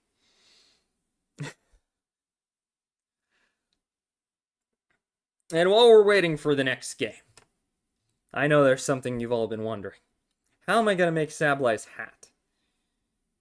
That's a good question. I think I'm going to make like a tinfoil kind of, probably like a tinfoil shape. And I'm going to tear up some newspaper, do a little paper mache, just to kind of like give it some stiffness, fix it around the shape. I'll probably remove the foil after that, because I don't want to, like, you know, wreck my precious Sableye. I'll poke some like holes in it, I think, and then maybe string, like a little string through it. Maybe like just like a thin one. I've got some yarn I could use, potentially. I don't know. The string is actually going to be the trickiest part, because I've never done something like this before. So I probably want like a front string for the front of the head, and a back string for the back of the head, and then like a way to tighten it, kind of on the hat. Maybe something like that. That could work. Oh, I think that could work. Yeah. Maybe we'll do it live on stream. No, that would be too boring. Have you ever tried to watch paper mache dry? It takes days. That would be an awful stream. I would have to just leave this running for days. I couldn't. I don't have time for that. Nobody got time for that. Oh, yeah, no. Literally watching paint dry. That would be so bad. All right, looks like they're getting ready to play the next game. I'm going to go ahead and take a look at that. All right. Ricerca avversario in corso. I like how it's called avversario. It sounds a little, you know, I don't know. It's just like the nice little subtle touches, you know, between languages. Because the same word is not quite the same word. They're connotations, right? That the connotations are nice. I like the little connotational differences. Okay, we're starting, so I can stop blathering. I like blathering. Hopefully you also enjoy the blather. Let's check out the game. All right, so Power of Chaos has really got to win this. You know, they're starting to fall behind. Losing this would be pretty devastating. I mean, you could win the whole thing with one deck. You could make a comeback with one deck and just beat everything, but it's not super likely. All right, who is our new contender? Fel from Power of Chaos. Fel. It reeks of undeath. The Fel are marching. Alright, so the Fel has decided to use Charmander here. We talked about this before, but Charmander, Charizard decks, very good against Meow. We saw Meow get swept by it before. The only way that the Meow deck can win is you really have to just get up and running before the Charizard starts sweeping you. You know, if they get their rare candy, you're in trouble. You've got to defeat them before that happens. Alright, they got a little owl, they got some evolutions, they have a rare candy, but no stage 2s yet. Some healing cards they can't play, that's not so good. You really need those evolutions. And you're going first, so you're behind on energy. Yeah, this is looking pretty rough for Gur. Gur might suffer their first loss. Gur might suffer their first loss pretty soon. I don't know, I think Power of Chaos picked a very good counter deck. They've been very spot on with the counter decks so far. Ooh, it's that deck. It's the Turtonator version. I didn't expect that. Yeah, so this is a different variant of the Charizard deck that uses Turtonator. One of the reasons for this is Turtonator is a very good counter for Arikrio. The deck has some weaknesses, though. If you start with Turtonator, you could get stuck in the active slot. No way, do they have it? They have it. Kawe is played, giving Turtonator 2 energy and ending their turn. Oof. That means that Turtonator will start swinging for 90 damage a turn, starting next turn. Devastating. Devastating. That looks like checkmate. That looks like a turn 2 checkmate. I don't think there's anything the Meow deck can do. If you get both Turtonator and Kawe on your first turn, it's winning. It's just winning. Because you can do 90 damage from that turn on. Every turn. With 120 health on a non-EX Pokemon. Nothing lives that. Nothing lives that. It's so good. It's risky, though, because you can end up starting Turtonator and not have Kawe, and then you just lose. You know, it's a very risky deck. But when it works, the rewards are amazing. Oh, this is... I mean, don't get me wrong, you know, I'm rooting for Squad Zero here. But that was devastating play by Power of Chaos. That was... Yeah. So Gur has decided to put the energy on their benched cat instead of the active cat. Because the active cat is gone. The active cat is just gone. You know? They're hoping that they get the Meowscarada and can start swinging on Turtonator next turn. That was sort of the play. I hope I draw a Meowscarada next turn. And then with 2 energy, I start swinging. But can they do it? No. A useless Pokeball that doesn't even get anything. Yeah, I mean, it was a long shot, right? Out of every card in their deck, what were the odds? What are the odds? Not, 2 out of 9? 2 out of 10? 1 out of 5? Not very likely.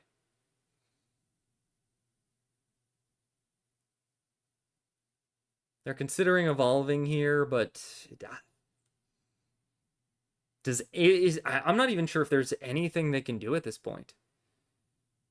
Yeah, I mean, they're thinking, okay, attach the energy to Rowlet and hope you get to Decidueye. Is that the play?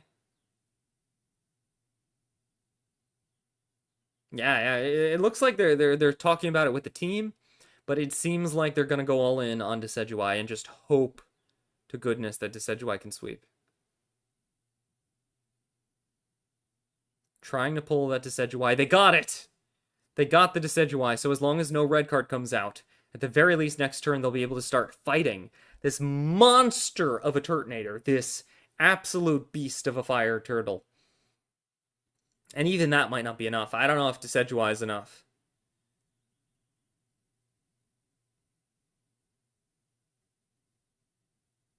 There's the Pokeball. Lots of draw. Thing is, even if you defeat Turtonator, it could be followed up by a Stoked Charizard. Then you're not beating that with Decidueye. Not a chance. Another Turtonator goes down. Oh my good. It's devastating. I can't even watch. The damage is so intense. You could feel the heat from that Turtonator, or it's just really hot in this room, but one of those two. Fel is destroying Gur's deck. All right, Gur's been playing. Yeah, now they draw the Masquerada. That's gotta hurt. But Gur's, they've been working. They've been playing for their win con, right? This is their win con. Owl comes out. Decidueye comes out. They can only do 80 damage here. It's pretty good. All right, so it'll go down next turn.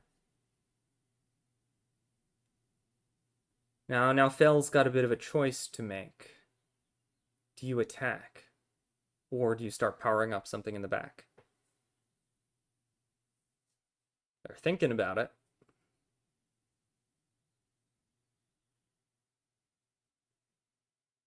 There is an ant crawling across my wall. That is disturbing. How do they crawl across walls? And I thought I got rid of those ants.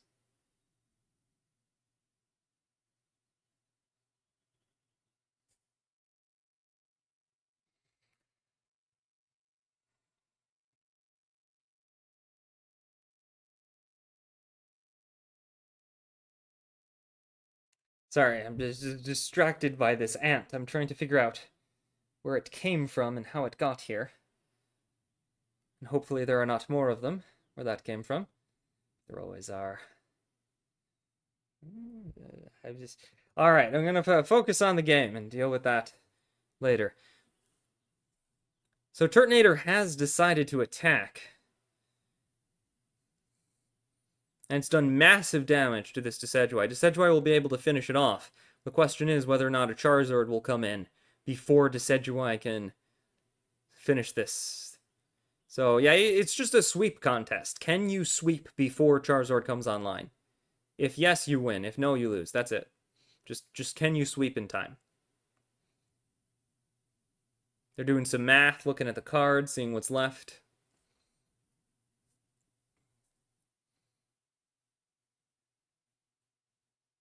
Very intense moment. All right, they decide to play red card. It's a little bit risky because you could end, they don't have it yet. You might end up giving it to them, right? There's always a chance of that happening, but just trying to reduce what they could draw, All right, Lily goes in, and they finish off the Turtonator, get their first prize point, but they still have to sweep through a second Turtonator and something in the back in order to take this. And I don't know if they have enough time to do it. I don't know if that, because if Gur gets that Charizard, it's over. If Gur gets that Charizard, it's not necessarily over, because they do have to spend a turn using Stoke, but oh, it looks like they got it. They got it. They're going to have to Stoke here. They're going to have to Stoke. It's still possible. It's still technically possible for Gur to win this.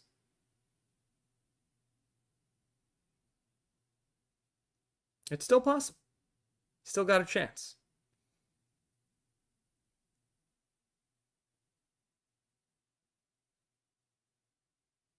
It's all about whether or not Fel has Lily.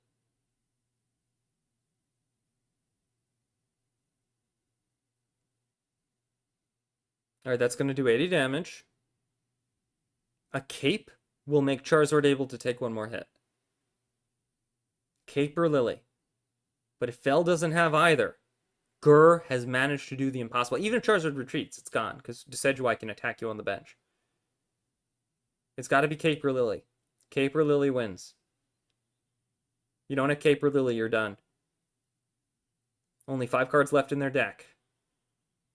Is it Cape or Lily? The suspense is killing me. Come on. Come on, come on, come on, come on. Did Gur actually pull this off? Did Gur pull off a freaking impossible win? No way. No way. They're thinking. Energy goes on Charizard. No way. No way. Gur wins. Gur actually wins. Incredible. Incredible. Gur won an impossible game by playing to their win cons and making really good decisions. They took out a Charizard, a stinking Charizard, with Decidueye. That was huge. That was incredible.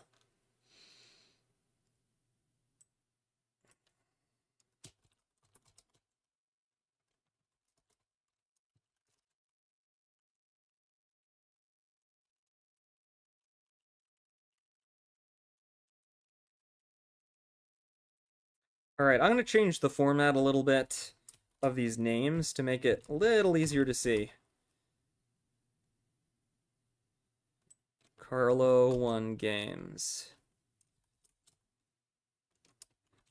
7 and 8.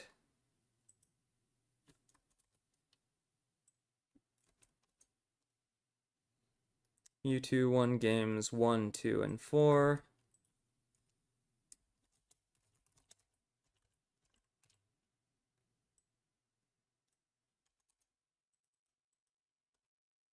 Nasceo won games 3 and 5.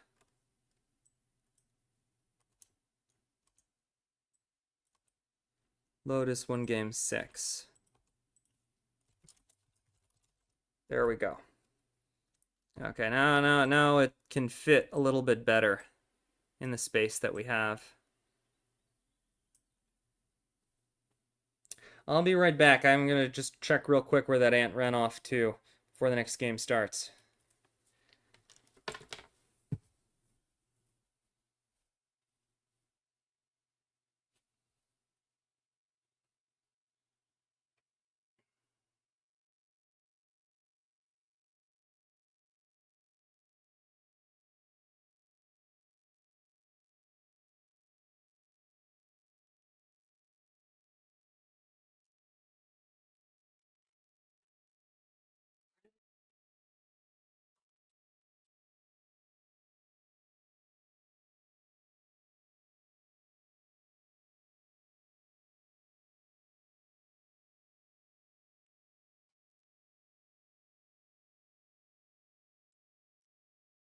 It's gone.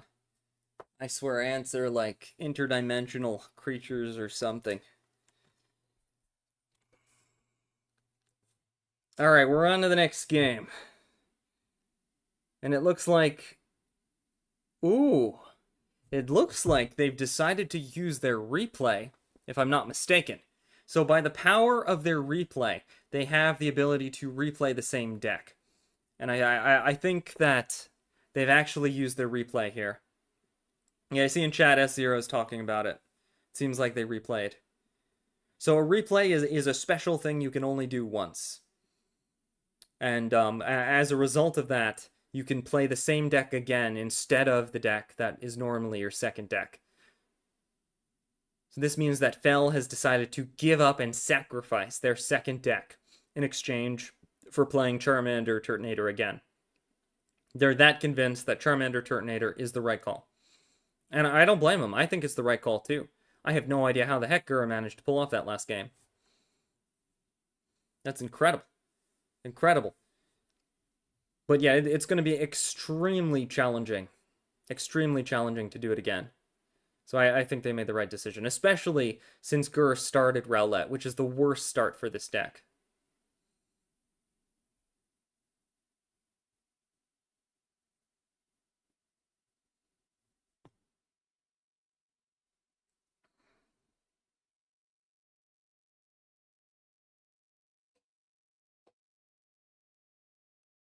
It's just not much you can do. What do you do 10 damage to? Charmander in the back? Why not? Get a little poke in there. Little poke for the Pokemon. There's not much the owl can do when you start the owl. It's a really bad start. Yeah, this is tough for Gur, but Gur pulled it off last game. Gur should not have won last game and managed to do it with perfect play. Perfect strategy. And you know, the whole team is discussing this. The whole team is talking and strategizing, to my understanding. I can't actually hear anything as I'm deafened and muted, but I believe that's the case. That's what it's like in scrims. Someone can correct me if I'm wrong, if that's not what it's like in the actual game.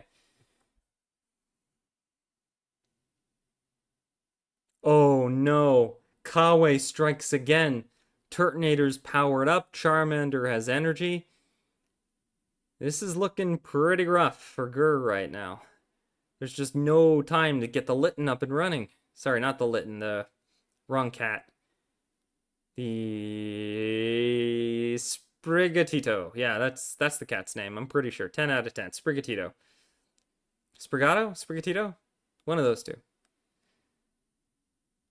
Well, they're going into Sprig anyway. Gonna give it some energy, just try to draw some evolution cards. Once again, it seems like they're playing for Decidueye. Alright, call for help activates.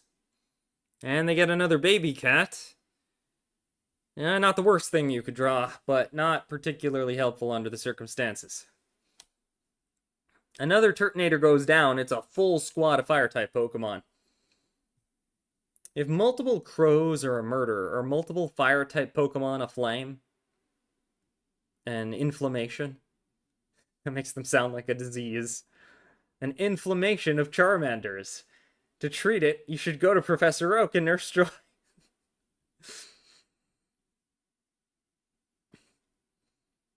Oof. Devastating. Turtonator strikes, knocking out the cat. And the second cat has not been able to be played yet because it was, put in the hand by an attack. Gur is getting wiped off the battlefield right now. We see Professor Oak go down. You gotta draw Decidueye. Decidueye. None of that was helpful.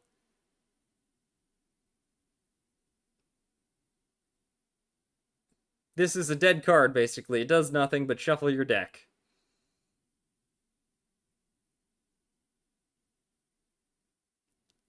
Sprig gets played. It could become a Meowscarada next turn, but that's not winning. I don't believe that that's, a winning strategy. I think it pretty much auto loses to... Yeah, I don't know. I don't know. Gur is trying. Gur is trying for it. They're not going to give up. They're not going to give up. I mean, they pulled off last game, which I didn't think was possible. They pulled off last game. Alright, here's the rare candy. Here's the Meowscarada. It is literally their last Pokemon in every respect. Meowscarada or GG. It attacks, but it's going to take 2 hits to take down Turtonator.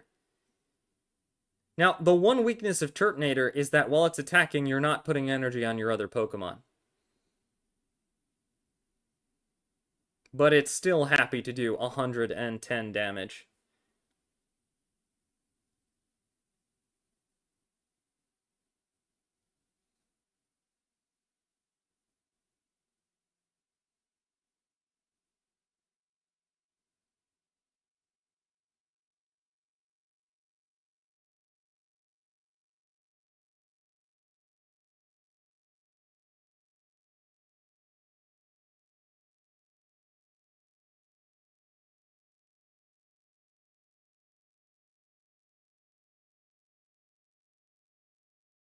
Alright, they took out that first Turtonator, but it's gonna be tough to deal with the Charizard, yeah. And they just throw in the GG. Alright, so Fel has finally defeated Gur. I'm gonna mark that down here. Fel from Power of Chaos, Game 12. Very well played by Power of Chaos. They're trying to bring it back. They're trying to bring it back. Fel only has one more deck. They gotta keep using this Charizard now. They've sacrificed the second deck for their Charizard. Gur has to use the second deck they registered, so neither player really has a choice as to what deck they use. If I understand the rules correctly.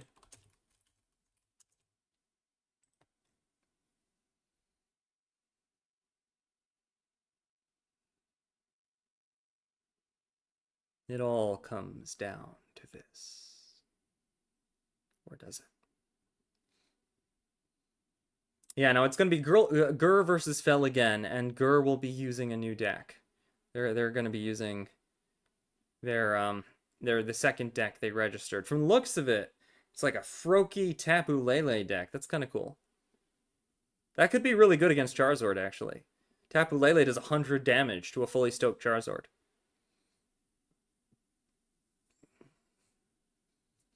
And Froakie also, Greninja, actually. Greninja also does 100 damage to a Charizard with Poke plus Attack.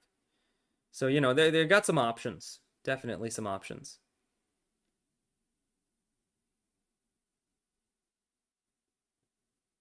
Seems like Fel is not hitting the Q button. I'm going to take this opportunity to quickly look at the chat, see if there are any questions. Hey, Silent Shiranui, how are you? Hope your vacation's going good.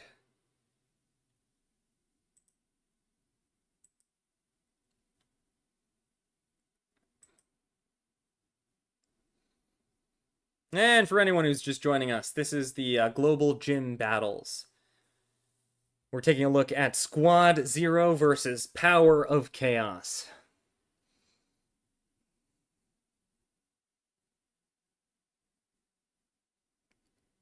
I should probably put somewhere on the screen what it is I'm streaming.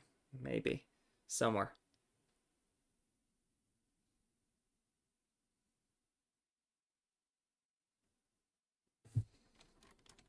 Whew. It's way too hot in here. Oh, I gotta get the AC fixed.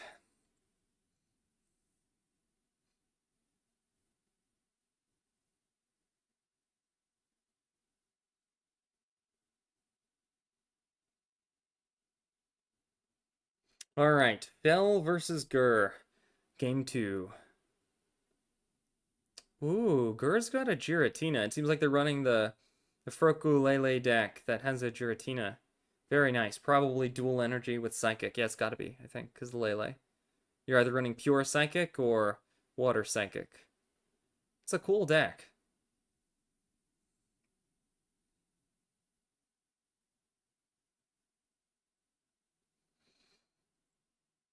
You see Giratina get placed on the bench. Pretty good. Pretty good.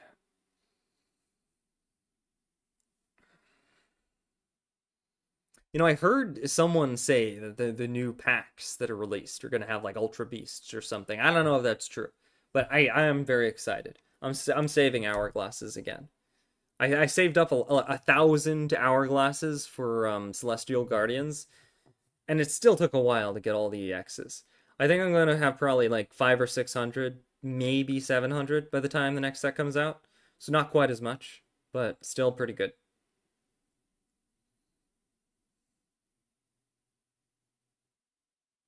I don't even have all the cards yet in Celestial Guardians. I'm still missing a few. I think I've got all the EXs now. There's one EX, I think like the Anchor, a Delmise that I only have one copy of, but no one plays that anyway, so who cares? And then there are a few I have 3 copies of. So the second this is open for trading, I'm going to be like, yes, give me the missing Delmise, and while you're at it, every other EX I'm missing, please. Yeah, I gotta get better at trading. I don't trade every day. I should be using all my trade tokens. All right, Professor Oak goes in, but it's not the most helpful Professor Oak in the world.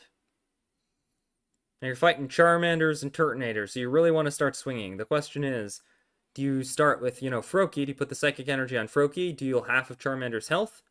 Or do you put the energy on Giratina and start powering up Giratina? Tough choice. That's a tough choice.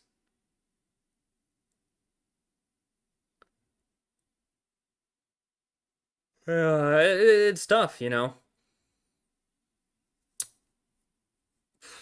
because you might Professor Oak into a Frogger next turn, and then you could knock out the Charmander. But nah, they're going for Giratina. They're going for Giratina. Big power, big swings. And Giratina can one-shot the Turtonator, so that's pretty useful.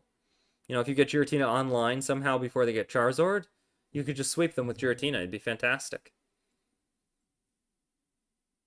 Alright, and energy goes on to Turtonator. Are we gonna see... Wow, they got it again! They got it again! They're getting Kawaii every game. That is crazy. I never get Kawaii. Like, I never get... Well, they didn't get it last game. I don't think they got it last game. But the first game, they got it. I never get Kawaii when I tried this deck. I had to stop playing it because I never get Kawaii and Turtonator at the same time. Alright, Froakie comes on to the field, but there's no evolutions. It's unfortunate. Grr is just not getting the draws. Grr.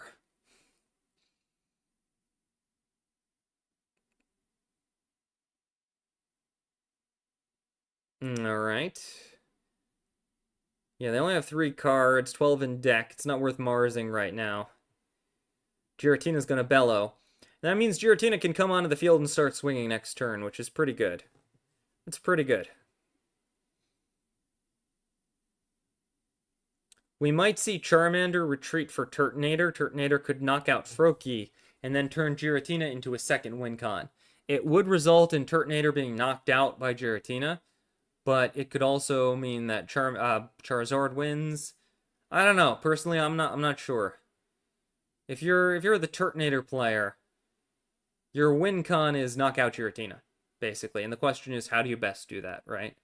How do you best knock out Giratina? Ooh. Not what I thought would happen. Not what I thought would happen. They just attacked. It seems like they're more than willing to say, hey, bring in Giratina, knock out my Charmander, I dare you. They're probably going to try to sack both Charmander and Turtonator. Turtonator hits for 90, and then they swing into a Charizard and finish off Giratina for the win. That's probably the play they're going for. Yeah, there aren't really a lot of options right now. I'm really surprised, actually, that they didn't take out the Froakie. Because taking out the Froakie could have meant that once you take out Giratina, you win. And Giratina's not attacking either. I have no idea what these players are doing. I don't understand it at all. If it were me, I'd be like, yeah, alright, Giratina, go. I choose you. But that's not what's happening. They're just poking down the Charmander here. This is wild. This is not what I expected at all. Nah, they're just swinging. They're just like, I don't need to sweep. I'm not in any rush. I'm surprised, though, because Charizard threatens Giratina in a very big way. And now the Froakie is going to go down anyway. Oh, no. What was the point of all this? Another Turtonator gets dropped on the bench. They got the full squad. Oh. Yeah, Fel could just knock out the Froakie right here. But if they do, they lose their Charmeleon. I guess they're going to go for it, though. Pokeball gets played, just a dead card, get it out of your hand. Boom, 40 damage. Froakie goes down. I think it was a mistake not to have retreated the Froakie last turn. I really think Grr should have retreated the Froakie last turn, but maybe, they were considering something that I didn't think of. This means that Giratina has been turned into a win con. If Jira goes down, Fel wins. And Grr will have been defeated. Alright, we finally see Tapu Lele come online. A bit Tapu late, though.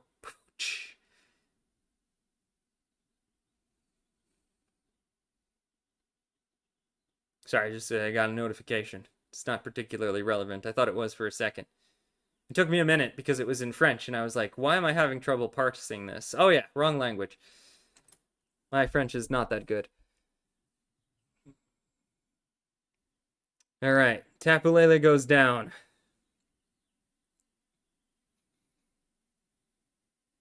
What do you do? Yeah, the thing is, if Tapu Lele had been on the field earlier, it could have poked Turtonator, right? And then you could have Cyrused it in and taken it out, so Giratina didn't need to take the damage. But now that kind of can't happen. Unless Giratina retreats into Tapu, but then you're stalling for a lot of turns, and then Tapu will get knocked out by Turtonator, and it's kind of messy. I would just attack, but once again, Grr is deciding not to attack. Oh, but they're going to use Cape. So that's smart. That's smart. They're going to use Cape so that it can survive the Turtonator. I like that. Why would you attack the Charmeleon? Well, what? Gur is really slow playing this. I feel like I would be more afraid of Charizard coming online. I would have tried to just sweep with Giratina, no, knock him out. But nah, Gur is playing this very patiently. They've already lost a prize point. I don't know. I don't know. I'm not entirely sure. Maybe I don't understand how to play the Tapu correctly. Because Gur is playing this very, very different than I would have. It's interesting to watch, actually. Maybe Gur is a genius. Let's see. Fell's got to respond to this somehow. I mean, you could just attack in with Charmeleon. They're not? They're full retreating into Turtonator? I've lost the train. I don't know what anybody's doing anymore. I can't figure out what either of these players are doing. Legit, I've lost the train. I don't... I no longer understand what they're playing for. Why wouldn't you just attack with... What? I guess they want to evolve it into a Charizard? Yeah. That's what was going on. They want to evolve it with the Charizard, and they got to get rid of Tapu Lele first. Still, that was completely the wrong move because of Cyrus. Now, I don't believe it's open deck list, so maybe they didn't know about the Cyrus, but... Well, actually, no. Giratina can't attack this turn anyway. Giratina can't attack this turn anyway, but it doesn't matter because it can still get Cyrused in, just kind of stuck there now. It can't retreat. It doesn't have enough energy for that. And if it Stokes, Tapu Lele can smack it in the face. Giratina's not even going to bellow because now Tapu Lele gets a free shot on Turtonator. Yeah, retreating it and evolving it into Charizard was a big whoopsie. That was a pretty big whoopsie on behalf of Phil. So I am justified in being confused by the last few turns. I think what has happened has made it clear that perhaps something not quite perfect was played. Perhaps. Because this is wild. Yeah, now Fell's gotten themselves into a bit of a problem here. I think what happened is Gur was perhaps a little too passive, and Fell was perhaps a little too aggressive, and it worked out great for Gur. There's the rare candy. We're gonna see a second Charizard come online. So things are starting to look up a little bit for Gur, but the Charizard on the field is not doing too great. Yeah, they've got to use Stoke here, otherwise Tapu Lele will happily demolish that Turtonator with complete impunity.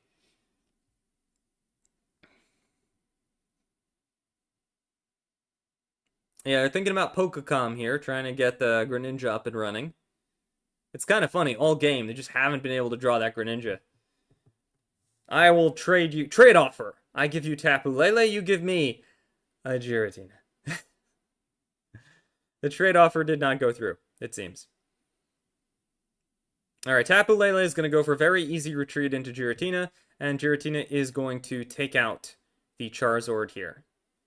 It's going to be some big damage.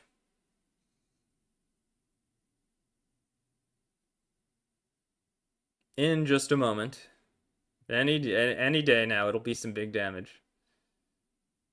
Yeah, they're thinking about something first, looks like. Deciding whether or not to put Giratina on the bench.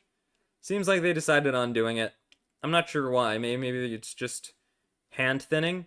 Yeah, it looks like they're going for hand thinning. They're probably worried about like Red Card or Mars or something. Alright. Boom! Big damage. Charizard goes down. That's 2 prize points for Gur. Gur is somehow winning an unwinnable game yet again. The second Charizard comes out, and this one is going to Stoke. This one is going to be very powerful very quickly.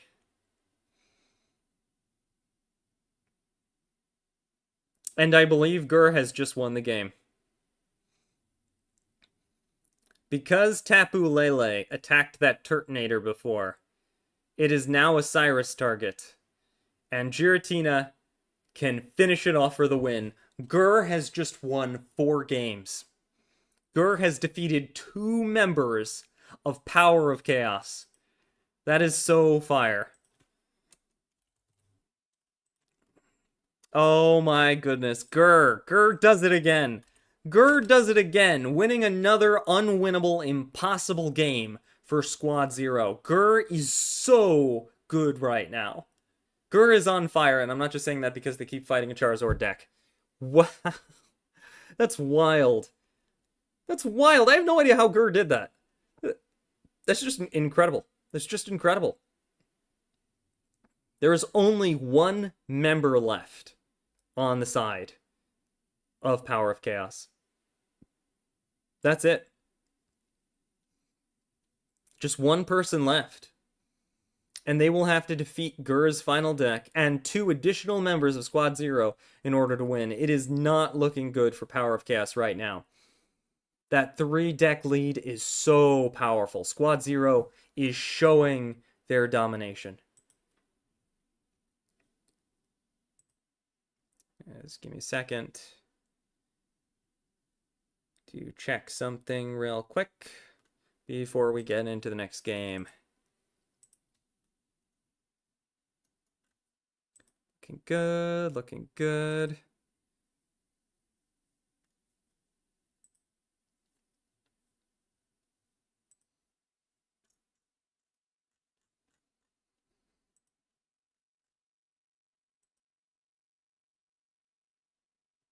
All right.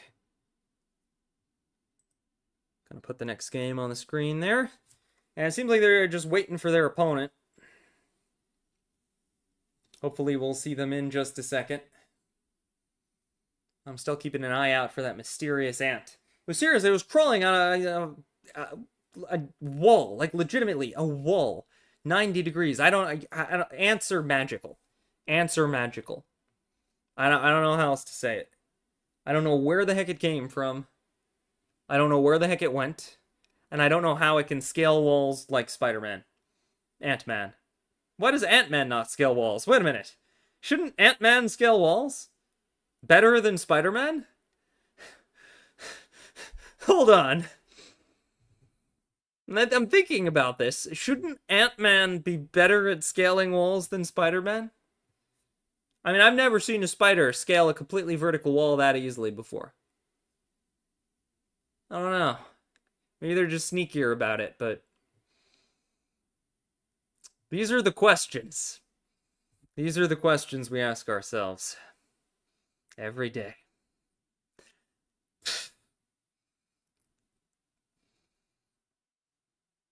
All right. We're waiting for this match to get started. I mean, there's only 1 person left, right? In Power of Chaos. They only have 1 player left. So, you know, who are they going to send? Is 1 person. The only choice is which deck, I guess. They could pick which deck to use. That's about it. They got to make a decision.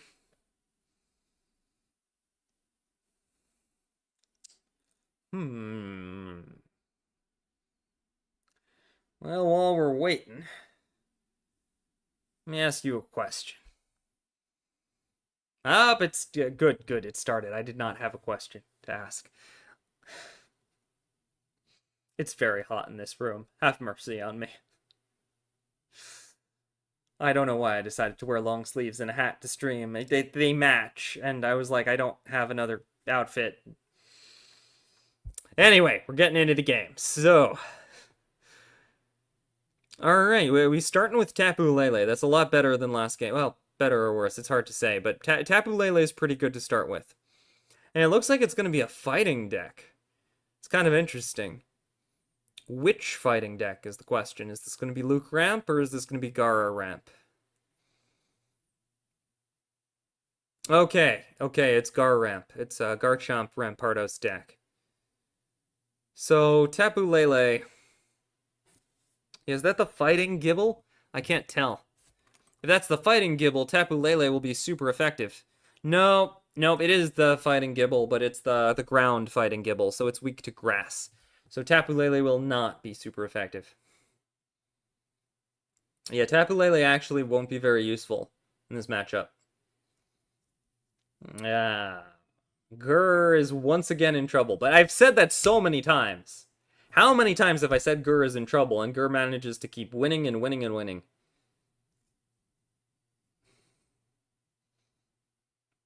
Ooh. Ooh, that on-curve Gren. That on-curve Gren. Alright, we're gonna see Mars get played. They've got just too many cards in their hand. 5 cards is too many. Mars those away. Tapu Lele will be given an energy, but it can't do anything. That's fine. Greninja's about to come online and start attacking. Well, poking. I don't think it can attack. It's pure psychic energy deck, right? Yeah, I don't think it runs water energy, so probably Greninja won't be attacking.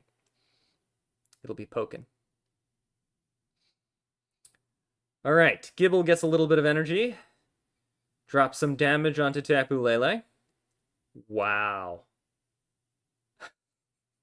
Those draws.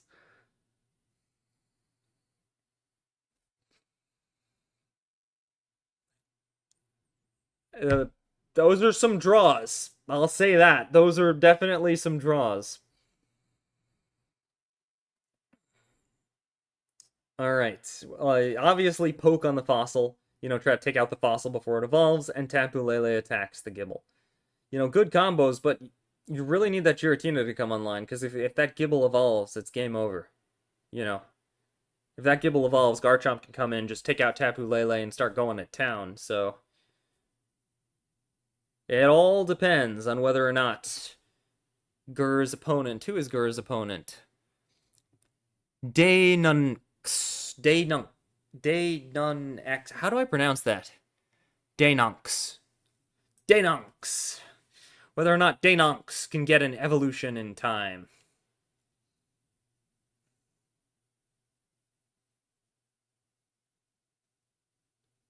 The tension is so thick it could be cut with a knife and spread on bread like butter.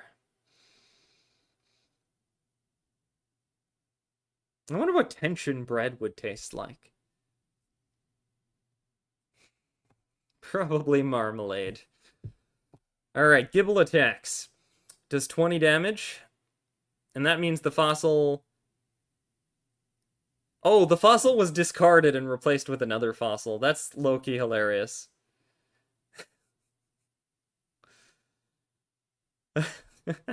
They just replaced it with another fossil. That's pretty funny. I gotta say, that's pretty funny. Alright, Giratina comes online. We're gonna poke the fossil again, or maybe the Gible, actually. Yeah. Poking the Gible. That's a smart play. You gotta figure that they have Rampardos, you're not gonna take the fossil down, but by taking out the Gible, you can suppress a potential Garchomp EX, which would be the bigger threat here. Because Rampardos would destroy itself before it gets to Giratina, so...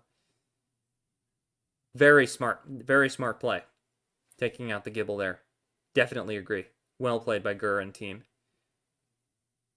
Instant surrender. They didn't have the Rampardos. Wow. GG. Gurr takes another one. This is wild. I've never seen anything like it. Gurr is just taking deck after deck after deck after deck. There's not enough room on the overlay for this. Gurr's taken so many games, it's escaped the blue box. There's nothing I can do.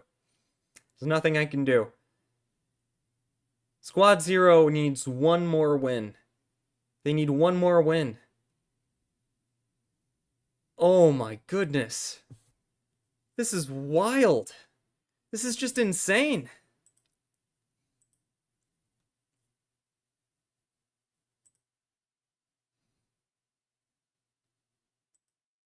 All right.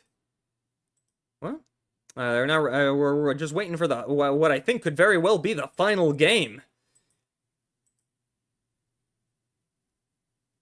My goodness, Gur has been kicking butt.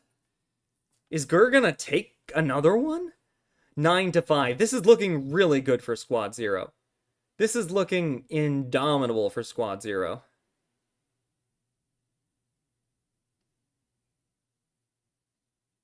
See, Architect is asking a question. Actually curious about that myself. Yeah, to my understanding, the team that wins the most games takes it. But someone can confirm if I'm mistaken about that. But based on the way the scrims have gone, to my understanding, whichever team obliterates all of the opponent's decks wins.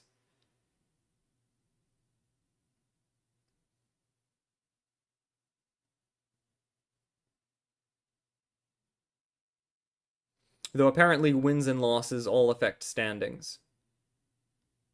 From what I'm reading. Okay, that's interesting.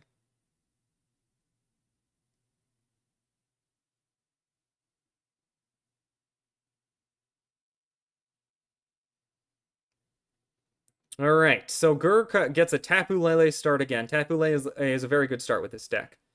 It's one of the best starts. Is this another replay, or did they just run the same deck twice? I don't know. It's entirely possible they're just running the same deck twice, or they had a second replay. But for whatever reason, we see double Gible plus Fossil start. For, let me see if I can pronounce this again, Daynonx. Round difference is rounds won, rounds lost.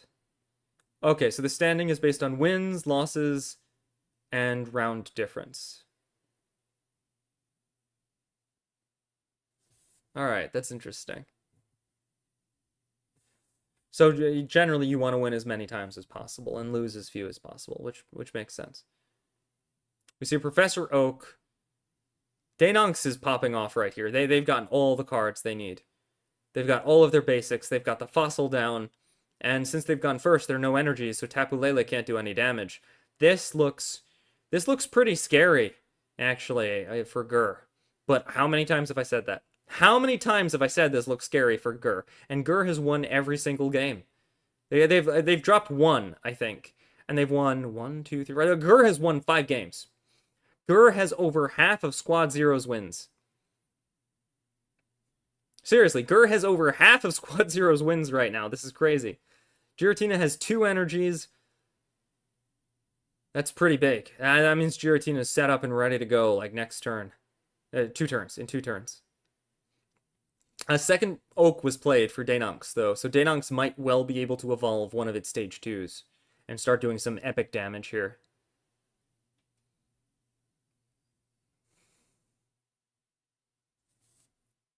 They're thinking. When they're thinking, it means there's not an obvious play. Maybe they can evolve and they're wondering what to evolve. I mean, that would be a tough choice, right? What would you evolve in this situation? Because you could do the Rampardos, start sweeping, but then you take damage and then Giratina takes you out. And then you're in trouble if you don't get the Garchomp. Or you go for the Garchomp now and start swinging on Giratina early. That's actually something that I've seen a lot in Master Ball. People will evolve the Garchomp, start hitting the Giratina on the bench, and then when Giratina's active, they'll retreat the Garchomp and make Giratina hit itself a bunch more times. Alright, here's the rare candy. But they didn't do that.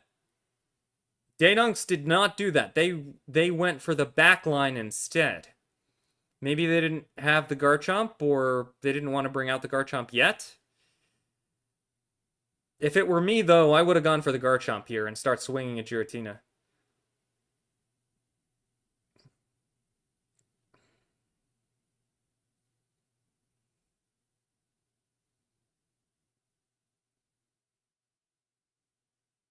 Alright, there are not a lot of cards that make a big difference here. There's no Greninjas yet. Nothing to calm for a Greninja. All Gur can really do is play the game in front of them. There's another Lele they could put on the bench. They could calm Lele, actually. They could calm Lele, but it's a little early. You know, if you do an early calm.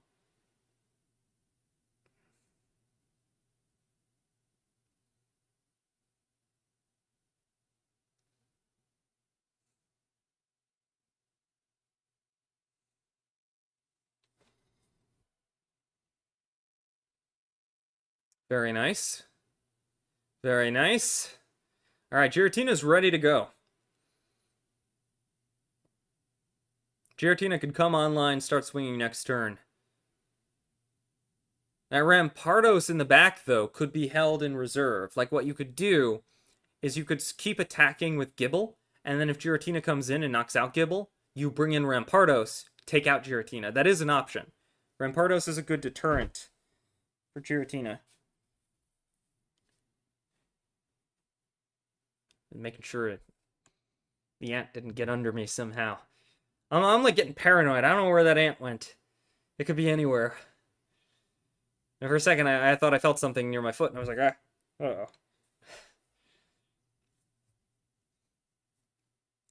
20 damage goes down. Very nice. It's you know, chipping away at that Lele. All right, we see a baby frog. There aren't that many cards left that could be calmed. It might not be a bad turn to use calm. They're thinking about it. They're thinking about it. Because, I mean, you can't attack with Giratina with Rampardos in the back like that. They're going for the calm. This looks like they're sacking the Froakie. I would have sacked the Lele there, but either way, they got what they were looking for. They got the Greninja. Very nice. So Gur is going to be able to rare candy. They don't have rare candy. I thought they had rare candy. Gur's not going to be able to rare candy. I thought they had rare candy. Did they have rare candy? I thought they had rare candy. Where'd the rare candy go? I thought they had rare candy. It's entirely possible, actually, now that I think about it, they were looking for a second Giratina. Because if you power up 2 Giratinas, then one can start swinging, but yeah, they couldn't find it, so I guess they're just going for Lele stuff.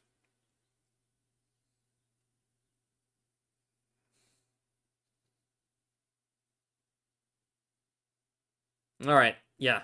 Yeah, it looks like Gur is just committing to a strategy now. They were keeping their deck opened and their hand full while they were trying to see if they could get probably a second Giratina, if I'm reading it right. But they didn't get it with Calm, so they're just going to swing with double Lele's, trying to do some damage. Heal up the Lele's, outplay the Gibbles.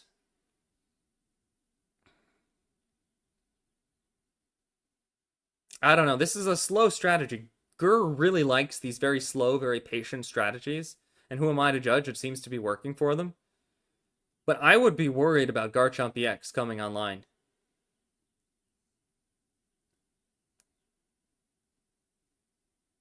Yeah, Daynonx just can't seem to draw it. Daynonx just can't seem to draw that Garchomp EX. I mean, the game is hanging by a thread here.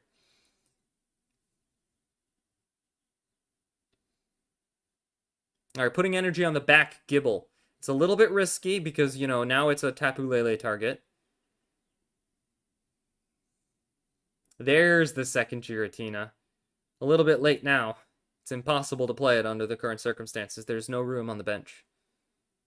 And you wouldn't play it anyway after a Pokemon goes down. There's no point. Not unless you needed like a temporary tank or something. Alright, just gonna poke the Gible in front. You know, try to bring it down. Good damage, good damage. This is a very slow game. Both players are committed to a very slow strategy right now.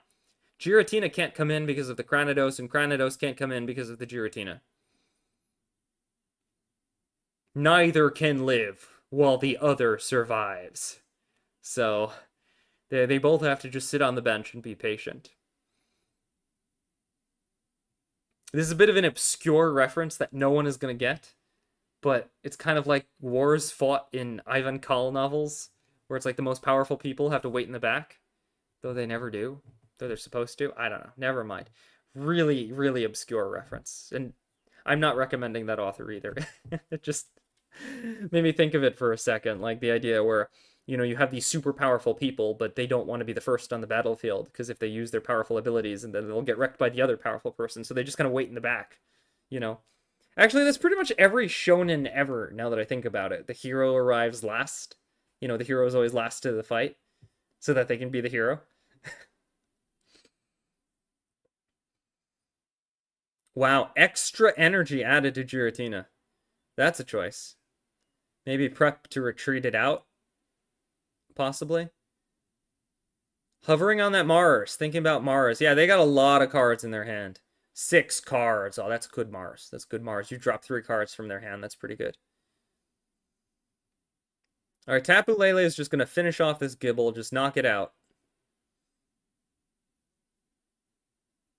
That's good damage. Yeah, I mean, this is a very patient game. It's a very tactical game. Both players are doing their best to outplay, outmaneuver the opponent. No one's rushing in. You know, they're being very careful, very responsible in their Pokemoning. Just trying to get the best possible board state. Ooh. Ooh, that looks really good for Gur. That looks... Yeah, playing Iono when your opponent has a lot of cards, not a good time for Iono.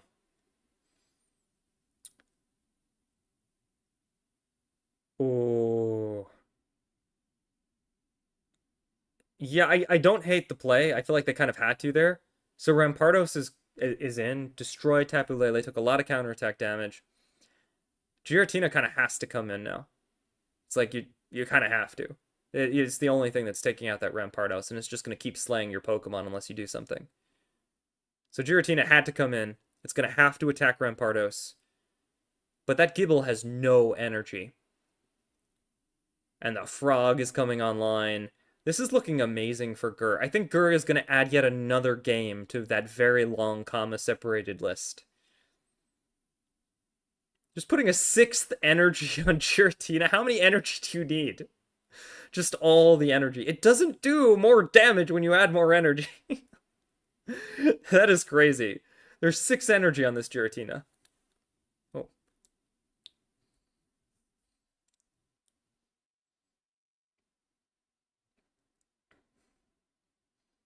Oh my goodness. There's just so much damage. Sorry, I keep doing a weird smile thing. I felt like my mouth was tight for a second there. I was like, am I having a stroke? Let me make sure I can, you know, a face test. Actually, it's going to look crooked because the webcam is at an angle. All right, Gur won. Well, what the heck was I talking about? Gur won and is just dominating. I mean, this is crazy. This is crazy. Gur has won 6 games. Gur has won 6 games for their team. Forget about being the MVP. This is like you just took the basketball and you played just... You just got all the shots from half court. You just won the game from half court. This is insane. Why am I making a basketball reference that no one's going to get in Pokemon stream? I don't know anything about basketball. All right. Crazy games. Crazy games. Is that it? I think that's it. I think that's game. Squad 0, I believe, if I am not mistaken. I'm confirming right now. Hold on a second. I'm confirming this right now, but I believe that 10 is it. I believe that there are only five members on each team participating. Hold on a second. I'm confirming if that's game. But I believe that is. I believe that is game. Hold on. There might be... They might have one more player. I'm just checking. That's it.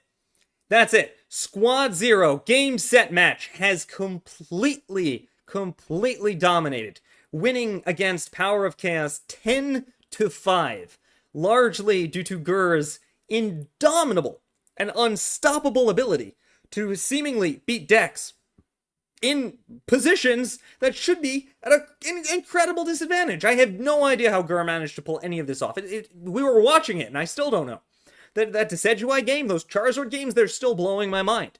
Gur should have lost, but Gur won right in front of our eyes. Squad 0 started this streak, you know, with a bit of a good luck streak, right? They had those early Charizards, those early rare candies. But as the games went on, they weren't getting the draws anymore. And Power of Chaos was catching up, right? Their good luck was over. But then Gur stepped in and is like patient, strategic, cautious, and just slowly grinds through every single deck, every single situation, taking the game for Squad 0. All right, I hope you enjoy this cast of Global Gym Battles. I'm going to fix the overlay. This was literally just designed 30 minutes before this. I'm going to fix up the overlay, and we're going to be back possibly next week or whenever the next one is. I'm still learning about Global Gym Battles, so I'll be more knowledgeable about them next week as well. Yeah, but we're going to come back next week or a week after that, whenever the next one is. We'll be following Squad 0 on their path to success and possibly their path to be the Global Gym Battle champion. I'm the Sneaky Dragon, and I know you're all gonna hop over to the Ursi Day now for the finals of that 10K tournament. So I'm glad we finished in time. Ugh. And I'll catch you all around.